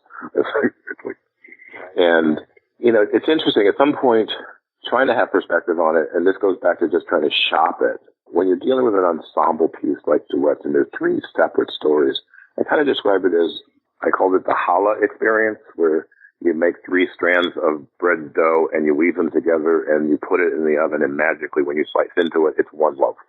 And when you're trying to tell an ensemble story that has three separate stories, you're trying to get the challah effect. That all these stories in the convergence that's going to happen is going to give a greater meaning to the whole. And that was something we wrestled with through the entire development and production experience of trying to find a way to get that to happen. So when I talk about the flinch factor and the flaws for Duets, I can kind of see where the lines didn't quite blend into one loaf. And I also, when I look at it, I can see where Bruce was really strong in directing the beginning. We kept the schedule, so we worked with Andre and Paul first, and then we worked with Maria and Scott, then we worked with Huey and Gwyneth, and then we worked with Maria and Scott, and I can kind of see Bruce getting tired. And that kind of also contributed to the not finding the ways of getting it to blend. Because in the beginning of the experience, if you had a note and you threw it out at Bruce, he would go, yeah, let's try that. What about this? But by the middle and towards the end of the experience, he didn't want to say anything because he was just so focused and on a line that it wasn't worth upsetting the apple cart. We were kind of close enough and the train was running. So, so that's a long-winded way of saying I actually love Duets. It's so much a part of my life that it occupies a huge section of my brain. But when you ask me to go back to it, it's like I see all the challenges. The movie itself, I love the music. I love some of the choices that we made. I love Paul Giamatti's performance is awesome. Everybody's performance is good, but Paul kind of brought something to the table. And that was the thing that taught me a lot, a moment, because in the development process and for changing for different companies, we went to, I can't tell you how many drafts for different people. And when you read a script over and over and over and over again, when you're reading a script, you see it a certain way in your head. You have a voice in your head as you're reading it in terms of dialogue and whatever. And we're shooting Paul's scene where he's going to go out for the cigarettes. And it was a very long day, a very, very long day for a very stupid reason, which was another side lesson, which is when Paul pulls up at his house and the garage door opens and he can't find a place to park because there's a car, and then he opens another door and there's another car. We picked the house on that day that we went out with the bus, and we show up to shoot it, and nobody thought to put a controller to control the rate the door goes up. If it's film, you just push the button, the door goes up. But now you got to coordinate it to Paul's movement, and we're trying to time it with, just the generic, push it now. Not a good movie thing to do. You need more control than that. So we spent countless hours trying to get it timed right and never got it perfect. And guess what? Didn't even make the movie. But when we finish the outside, we move inside on this very long day. We do the scene, which is Paul, going out for cigarettes. And he's doing the dialogue and work with an actor. The interesting thing about that process is when they first start, they haven't internalized it. They're just giving it to you from memory. And then you get a couple takes in and now it's starting to be internalized. And I'm listening to it and you can hear it. He's still finding his way. And then all of a sudden he does a reading at the end of a very long day that is exactly the performance that I heard in my head every time I read the script. So for me, that's a signal. Time to move on. We got it. But Bruce is still pushing forward on this very long day. No, we got to do it again. And I'm like, but he did a good job. And this was a moment where I'll give him credit because we did it 2 more times. And the second time, Paul did it in a way that I'd never heard it in my head before, but it was all real. That's the only way I can describe it. It was like, the same lines. It was like, didn't change anything other than the way he presented it. And it was like, wow, there's a whole nother place for that. And it kind of taught me this idea that if you had enough time to try to get every moment like that, where it's not just what you expect, but something unexpected, that is greatness. And that's kind of the thing we chase, is trying to find those moments. And then a lot of people will never even notice that moment because they never had a version in their head before. So when you're sitting there and you're going, wow, that's just amazing. And just watching Paul work was amazing. Watching him do the pre-records for the song and watching him figure out how to do the duet that they do on stage. That whole experience, it was magical, right? He just had to be there. It was kind of wonderful. Or watching Gwyneth, another thing that I noticed is Gwyneth is amazingly talented. From my point of view, the way I could say that is, we were shooting a scene with Gwyneth and Huey, and we're trying to get the camera set up right, and we do a take, and Bruce doesn't like the way she's delivering something, but Gwyneth is talking to Huey about some other thing in between takes, and then she's having a conversation. She's kind of treating him like dad, not director. So Bruce would say, Gwyneth, could you do da-da-da? And she's like, yeah, right, okay. And she's back to a conversation, and I'm like, okay, this is kind of awkward. Then we get set up, we do the next take, and she's taken the note, internalized it, and put it back, and like, she heard him? She not only heard him, she did it, it's better, and then she goes back to her conversation. It was like, okay. There was a lot of golden moments in that crazy experience. It had to be tough for you to find not only people that can act super well, but then also that can sing, because I would never have picked Paul Giamatti to be the singer that he is. Right? No idea. Trying to make it feel authentic, right? Because he is the average Joe going out, and he's a consummate actor, and he's just embraced that part of him. Andre, we needed a better voice than we thought anybody as an actor could have. We played with the idea of Andre doing his own singing, and he did a lot of singing, but we also had Arnold McCullough, who's James Taylor's one of his vocal group, and he has a kind of angelic voice, so we kind of played with sounds and to embellish, because Reggie has this kind of voice from heaven. But Paul, 100% authentically, he just found that character, and that's how that character sings. And you're like, yeah, that works. And Maria, because by the way, cause you have to pick songs, because we had to change some songs based on people's vocal ranges, which I never thought about when you're just working on the script, right? So we had Total Eclipse of the Heart. We wanted Susie to sing, and she didn't have the range for it. So we had to find a song that was closer to her range. And Gwyneth was supposed to sing she had a song that she used to her father sing, and it was originally going to be "These Boots Are Made for Walking." And the storyline was, essentially that was the song her father used to always sing to her when she was a kid, yada, yada, yada. But Gwyneth decided she liked the idea of doing a duet with Cruisin', and that kind of came to pass. So finding the right songs. Oh, and by the way, the inside baseball part, the difference between working for a studio and working independently is you take a song, and then if you call up to find out how much it's going to cost to license it for a movie, and your phone number is a studio number, you get a quote like, "Oh, that's going to cost you $150,000." And if when you're independent and you have no money and you're making the same movie and you call the same place and say, "Well, how much is the same song?" They say $15,000, literally. And it was just a different phone number. Because one of the challenges of getting the movie made and people nervous is they didn't think we could afford the music budget, because if you went to a studio, they plugged in $150,000 for all the songs, for each song, and we had a lot of songs. They were like, "We're like a $4 million music budget. We can't afford this. This is an indie movie." But Dick Rudolph, who was our music supervisor, with his daughter Maya, which was great. Dick had gone to school with Bruce, so they were friends forever. And Maya had grown up with Gwyneth, so getting the both of them was great. And he was managing a song catalog, which gave us access to a lot of the songs, and we were able to make deals that actually kind of fit what we need, our budget. But I still, it just came back to me. There was a moment where, because Bruce is not a big contemporary song-ophile, to be honest. And so we're trying to find these songs that have resonance and would have universal appeal. And Bruce would say things like, "It's got to be a song that everybody knows." And Dick would play a song that we're all in the room going, "Everybody knows the song." But Bruce would say, "No, everybody should know this song. Why are you playing me this song?" "Bruce, everybody knows this. You don't know." So that it made for many a fun meeting. He learned to lean on Maya and Dick in order to, if they gave him the reassurance that these songs are known. And you've seen the movie, right? There's no song in there that people don't know. Actually, as we get older and the new generations, maybe this is changing. But those are we use classic songs, and everyone was a little bit of a battle, because I think one of the battles, another lesson for me. I've always kind of been this way, but there was a moment when I mentioned Cruisin', and that was Gwyneth's idea. I was talking to Gwyneth when she first floated the idea, and I had said, "Oh, I'm open to that. That's interesting. You're talking to the actress about her character and how she sees it." And she started talking about her love for this particular song. And I'm like, "Okay." So I then get a phone call from Bruce, and he's angry. And he's like, "Dick totally sold me down the river." And what happened? He talked to Gwyneth, and she now wants to not do Boots Are Made for Walking. She wants to do Cruisin', and I don't know why he said that. And he's going on about Dick. He shouldn't have said that. He said that. And he finally pauses just enough to go, "Bruce, wait. Dick didn't do that.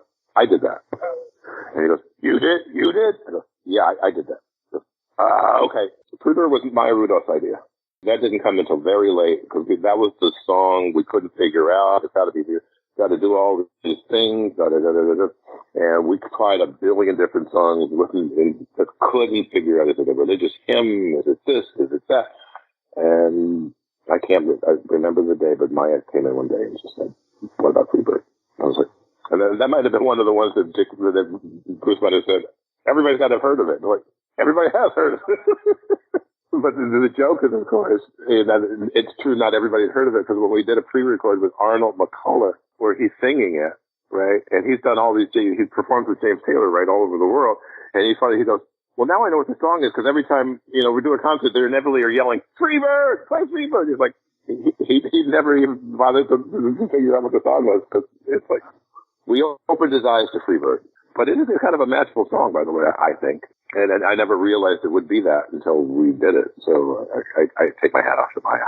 That moment is always so completely stunning, and that it's all done a cappella is wonderful. And the a cappella was always there, because that was always the story beat, right? Because we have to break down, we have to get back to the au naturel, that all this made-up stuff is made up. That authentic moment was going to change everything that's going on in that room with all those characters and allow them to transcend. But when you basically say, "That's the story beat, now what's the song?" you can imagine what kind of pressure it's like, "No, not that one. No, that won't do it. No, that," and you have to eventually pick something and pray. It's like if you write a script that says, "And then the painter painted the greatest work of art they've ever done," if it's a movie, at some point you got to show the painting, and if the audience doesn't agree, it doesn't matter what was written, right? So you fall in that huge paranoia. But we were pretty confident that we had the right song as soon as Maya said it. I was, because we need to basically think about it. But yeah, if you just look at the words. On the other hand, we had issues with the, I don't even remember, Reggie, when we meet him, is singing a song in a prison shower. And we ultimately decided he probably shouldn't be singing a song like I'm Easy, like a Sunday Morning or something like that. We had all, because you kept worrying about people accidentally making a joke that wasn't intended based on circumstance, right? So you had that paranoia too. And then you had the licensing fee, can we afford it? And by the way, because it's kind of a side note to that whole budget thing, is we've been squeezed to death, right, to get the budget to just about $10 million. I think we came in just under, by the way, which was not a lot of money back then, and a fortune if you're trying to make a movie today, independently. Another thing that always sticks in my head is we had to really make good deals on all the songs in the movie, but by the time we were finished with the movie, and we're talking about marketing, the idea of Gwyneth doing a duet with Babyface came up. And the studio said, I'm in this meeting, the studio exec says, so how much would it cost to do this? And I think somebody said, well, it's going to be like $200,000. And I was waiting for everybody to say, that's crazy. And they go, no, let's do it. It's like, I just finished fighting over a $15,000 song and you guys give me a hard time. And this comes up and it's like, $200,000, no problem. Like, I've changed universes. And then because the icing on the cake is on the same day I was working on another movie in post-production about the music issues of a thing called Love and Sex with John Favreau and Pampa Jansen. And I was having a conversation with the director about licensing a song for $300 for that movie, because that was a $1 million movie. So I literally go from a conversation about a $300 song to a $200,000 song in the space of a couple of hours. And like, the movie business is crazy. I'm going to call it. My big takeaway is the movie business is crazy. Yeah, how did they end up marketing Duets? Because was the karaoke thing, was that over by that time? Or what, did they try to play into that? Studio didn't spend a lot of time marketing it. That's kind of because Joe left and it was a movie without a father, without a parent, so they kind of just, one of the reasons why it didn't work, outside of the fact that I do think it's harder to sell movies with challenging endings. But if you don't try, you know it's not going to work. So yes, we went with the karaoke angle, and the karaoke thing had, the funny thing, I was going to say it's run its course, but it hadn't quite. It was still there. It was still fairly popular. It wasn't at the peak of it. And of course it disappeared, and then it came back. I laughed because my sister, like 2 years ago, I walked into her house, and she got a karaoke machine, and every night before she goes to bed, she sings karaoke. Like, and by the way, when we did the karaoke technology, our karaoke setups, they were huge.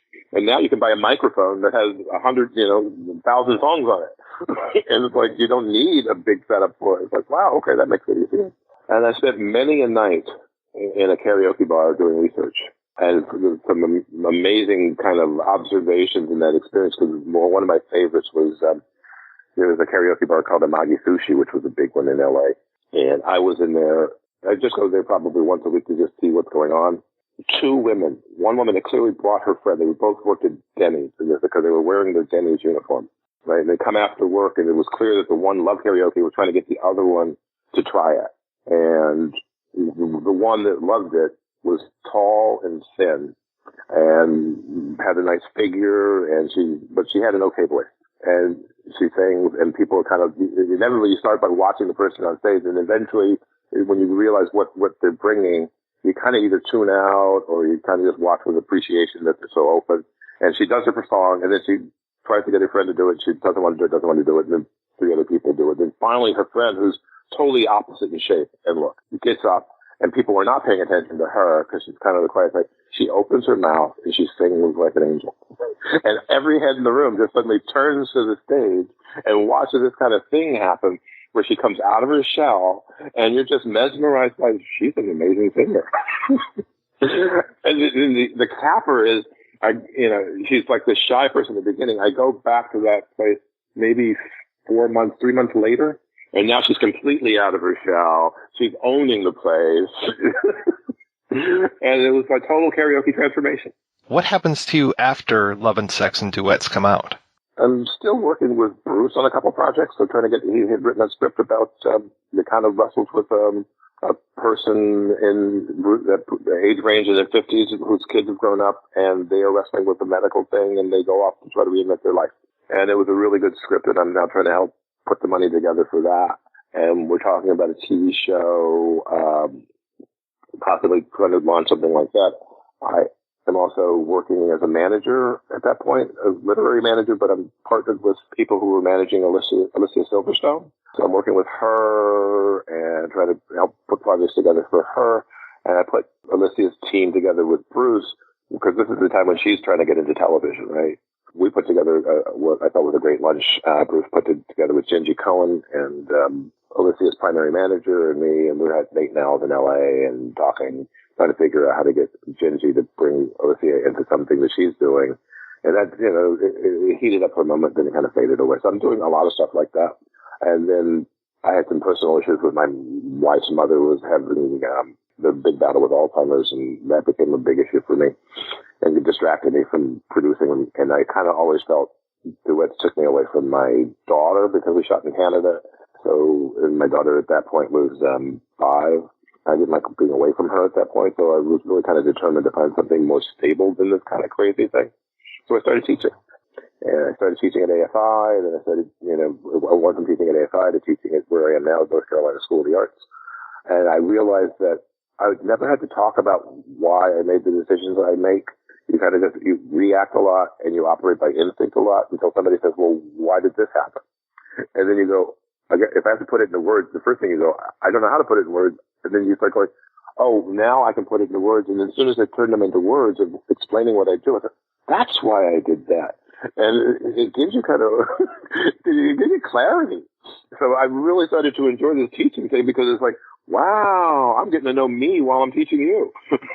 So that's been a joy. And then, so I ended up working at AFI for a bunch of years as the head of thesis production. I was creative, so I helped them develop their screenplays.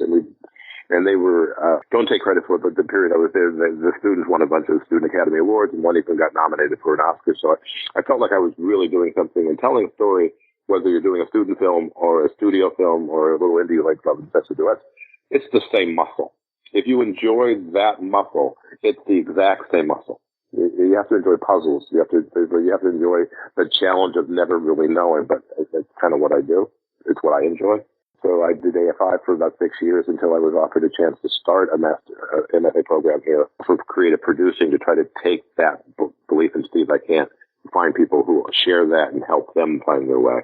So we've been in, I think we've graduated 3 classes so far. We've been around 5 years now, 4 years. And we're building. You grew up in L.A. How is it for you being in North Carolina now? I love it on a lot of levels. Well, right, when you say right now, you have to talk about COVID, which is another story. But before COVID, and when I was making the decision to come here, I'd been here briefly in 2010 and 2011. But that's like a movie. You go on, it was like on a location. So I've lived my whole life in Los Angeles, except for the time I spent in college and the time I spent on locations. Right, my home address was always an LA address. And this is the first time I'm now in my 50s that I'm going to be like, all my friends in LA are usually from someplace else. They've done the big move, and I was telling people, I've never done it. I've never experienced this idea of living in an entirely different place. So I packed everything up that I own and moved it out here and said, I'm relocating and it's been great, because LA's weather was getting on my nerves. When I growing up and talk about climate change for me, it used to rain in LA. It used to rain in LA a fair amount, not like it was it wasn't like the Pacific Northwest, but winters would be raining, it'd be snowing. You'd see the white mountains behind the hills, and it gave me joy. I love weather, but then over the last 10 years or so I was there, it was pretty much the same every day. If it rained for half a second, and then it would be gone for 4 months. And obviously, we reported about all the drought that was going on. And, living through that, it was just kind of that gray, dull day. And here, the place is green and alive, and a thunderstorm comes in and it'll shake that place. And lightning will flash out the window, and it'll snow once or twice a year. The leaves will turn. I thoroughly enjoy it. I feel more alive in that experience. But that said, I still spend my summers in LA because my family's there. I like to think I get the best of both worlds. Well, Mr. Jones, thank you so much for your time. This has been just so great talking with you. It's been a pleasure, Mike. I guess I wanted to go back.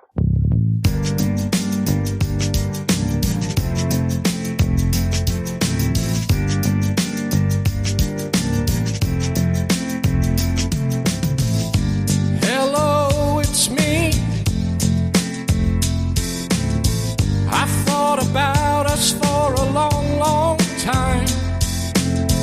Maybe I think too much, but something's wrong. There's something here doesn't last too long. Maybe I shouldn't think of you as mine.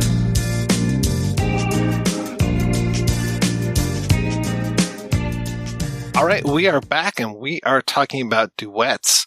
And it's kind of funny. I think in the interview, he tells me a little bit about how originally Ricky and Liv were going to sleep together. And then after the phone call, I can't remember if his wife Karen got on the phone with me or if she emailed me separately.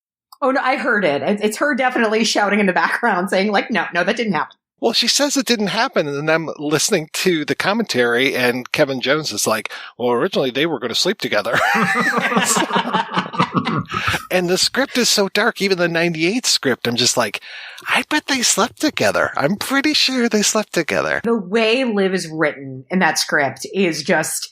not just that she's kind of written as this sex object that everybody that looks at gets an instant boner, but also that, like, she really is into her dad. She wants her dad.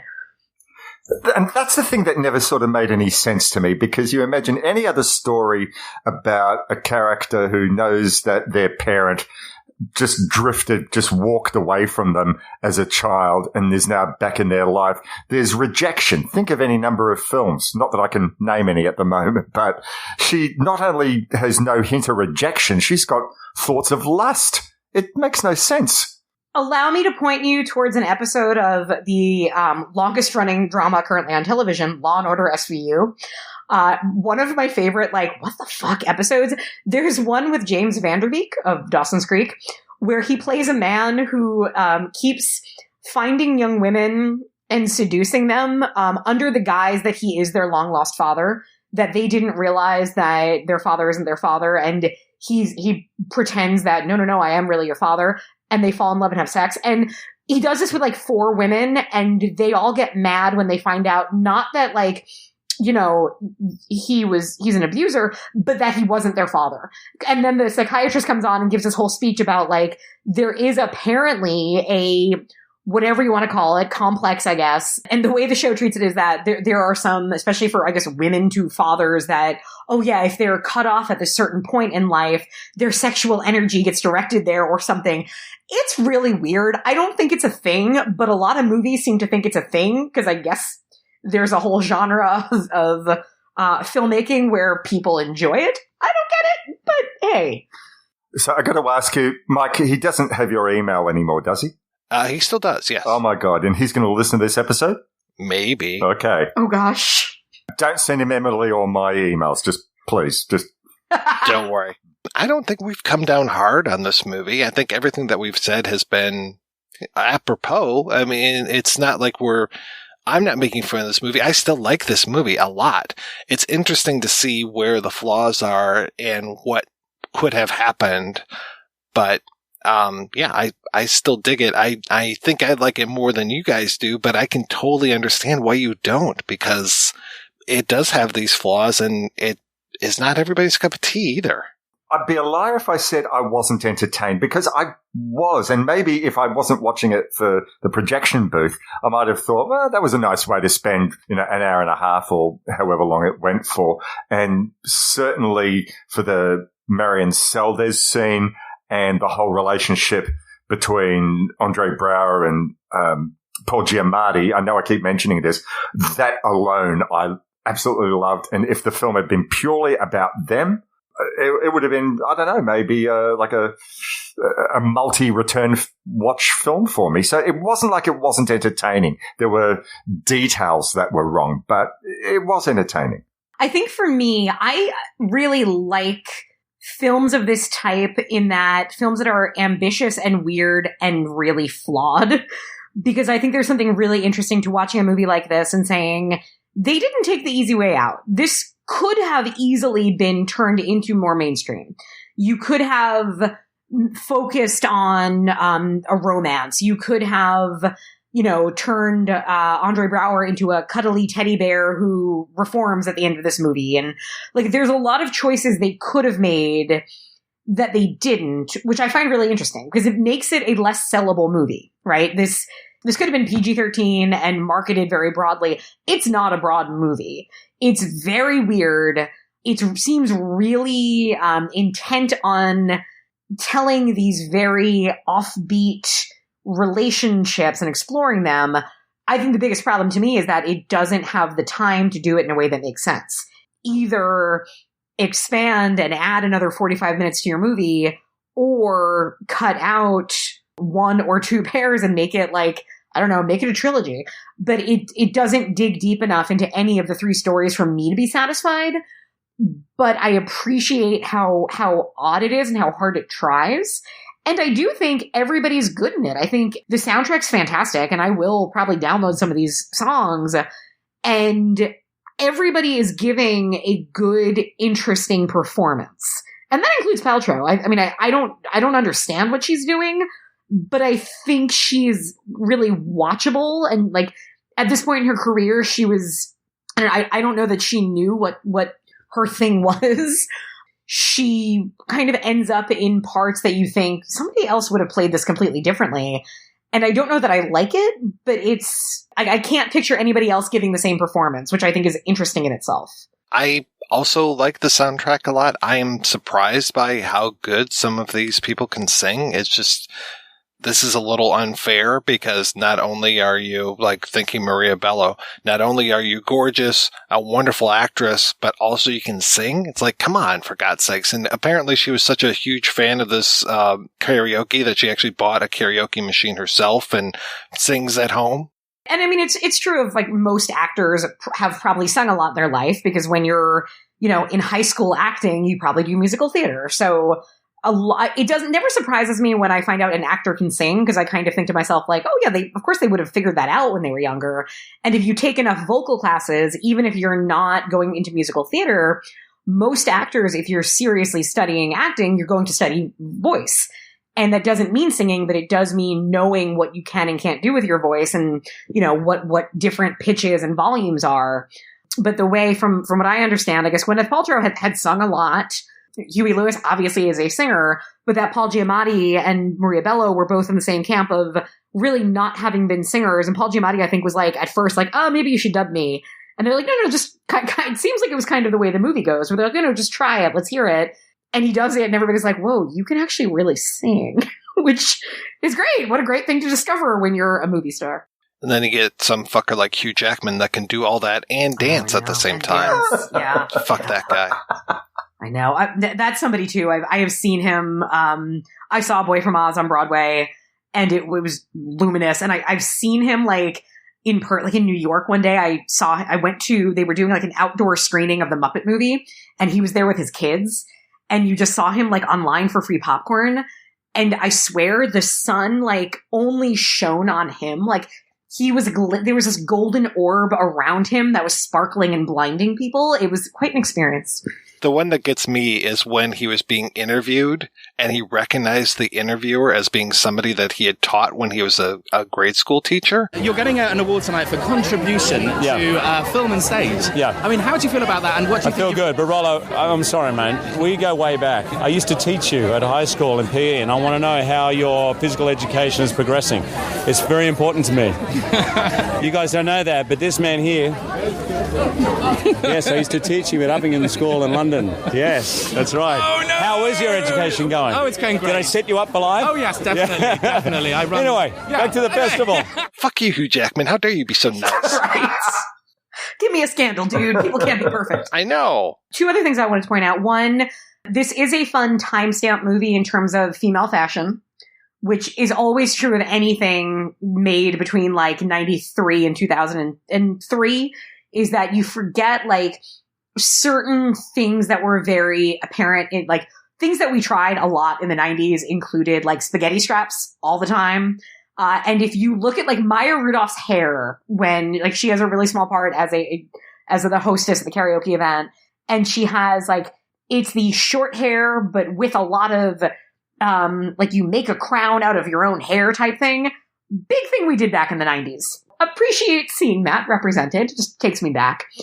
The thing I really like that we have duets that aren't romantic.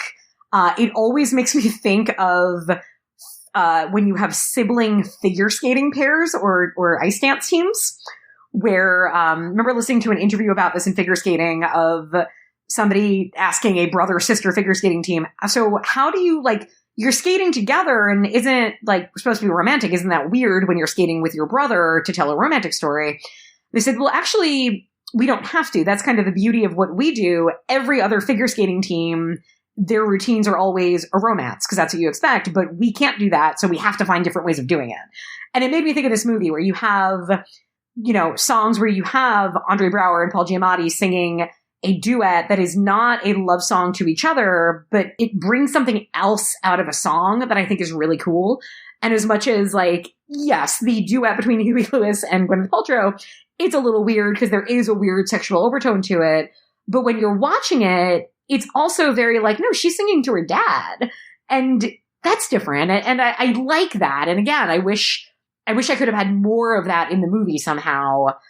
But there's just too much plot going on to be able to give me more music that I would have taken. Well, I'm just glad that they did cruising instead of sexual healing, because that would have just been really wrong. Some sort of Lords of Acid song would have also probably been a bad choice. Spank My Booty is the one I'm thinking of. Yeah. All right, let's go ahead and we're going to take one more break and play a preview for next week's show. From the director of No Way Out. Trust or betrayal. This is about creating enemies where there aren't any. Passion or deception. Either way, I should just trust you. Yeah. Corruption or conspiracy.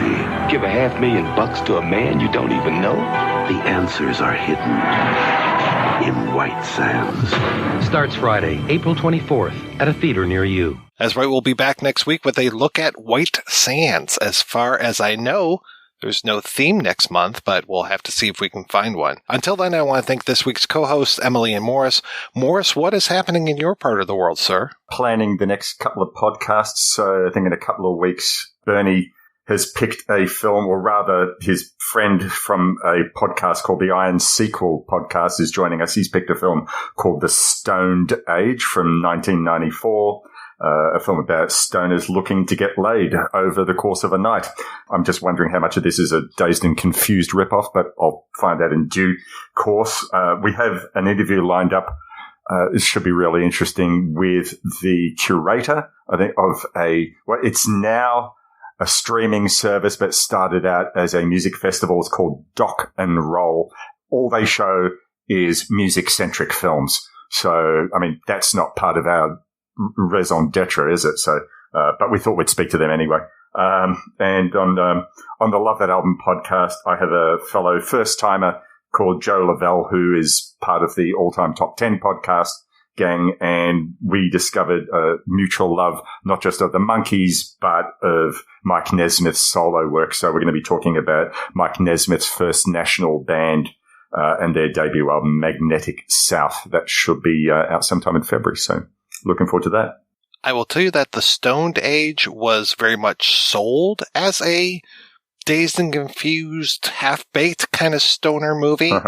But I remember it had a lot of heart, and hopefully you will like it.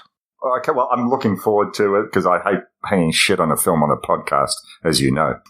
But yes, that'll be a couple of weeks. Looking forward to any conversation about film is a good conversation, I think. And Emily, I am so glad you survived Christmas. Did I? I feel like I'm stuck in a snow globe still.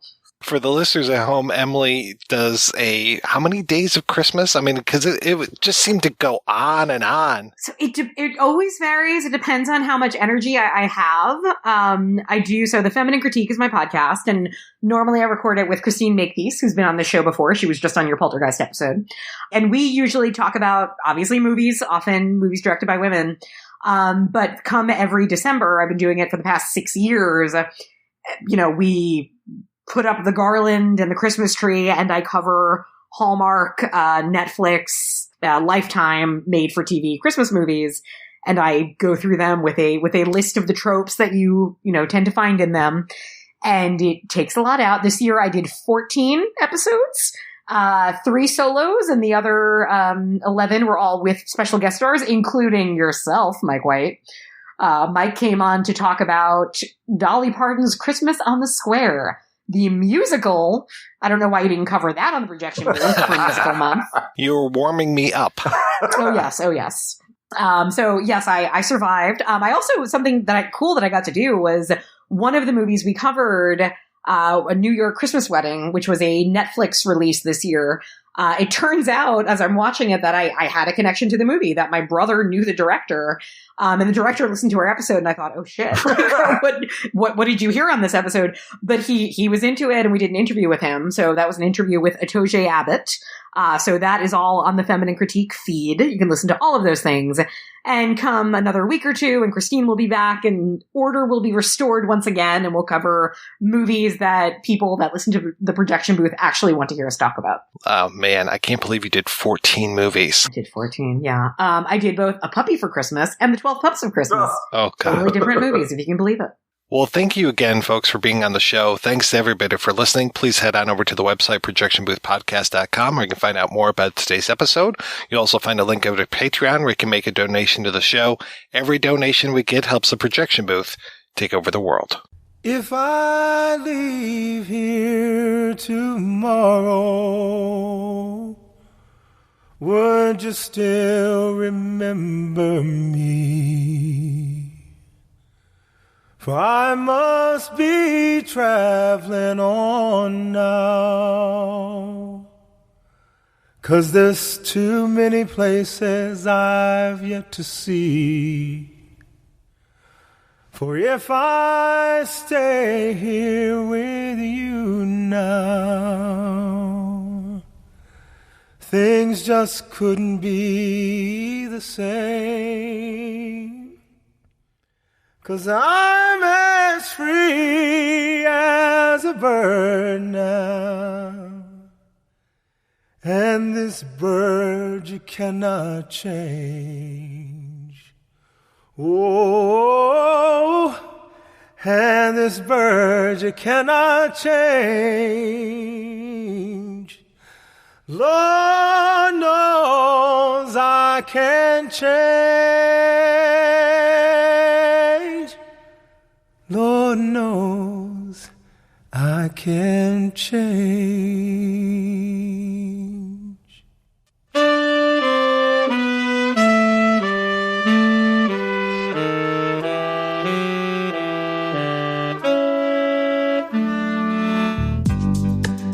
Oh, she may be weary, and young girls, they do get wearied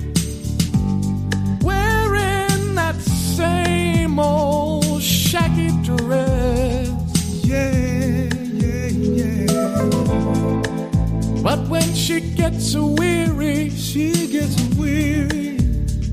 try a little tenderness.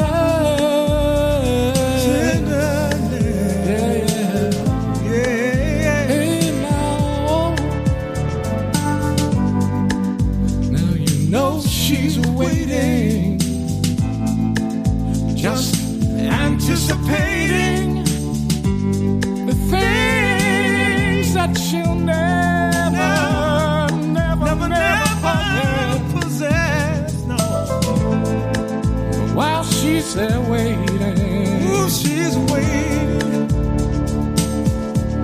Try a little tenderness.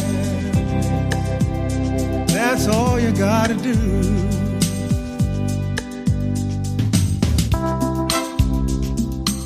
It's not just sentimental, no. She has her grief and care. Yeah. But the soft words folks so gentle. Makes it easier. Easier to bear.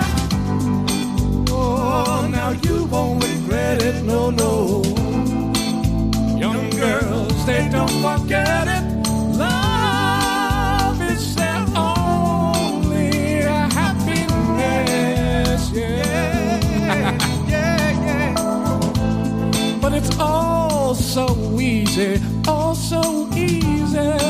All you got to do is try a little tenderness. Try a little tenderness, yeah. Oh, yeah. You got to squeeze her, don't tease her, never leave her. Got to try a little tenderness.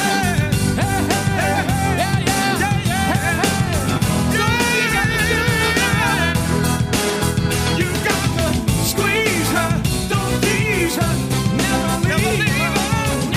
Now, what? Try a little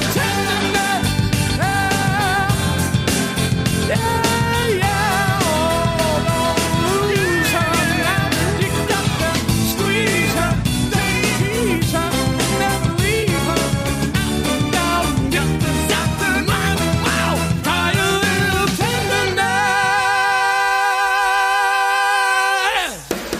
If you enjoy this show and want more people to know about it, head on over to iTunes, leave a comment, and rate it 5 stars. Make sure you like and share us on Facebook, and don't forget to follow us on Twitter. Just search for Christopher Media. Thank you in advance for supporting Christopher Media by clicking on the PayPal button and by clicking through to all the sponsors who support ChristopherMedia.net. Most importantly, we would like to take the time to extend an extra special thanks to you. Christopher Media could not exist without your support. Thank you for visiting ChristopherMedia.net, and thank you for listening.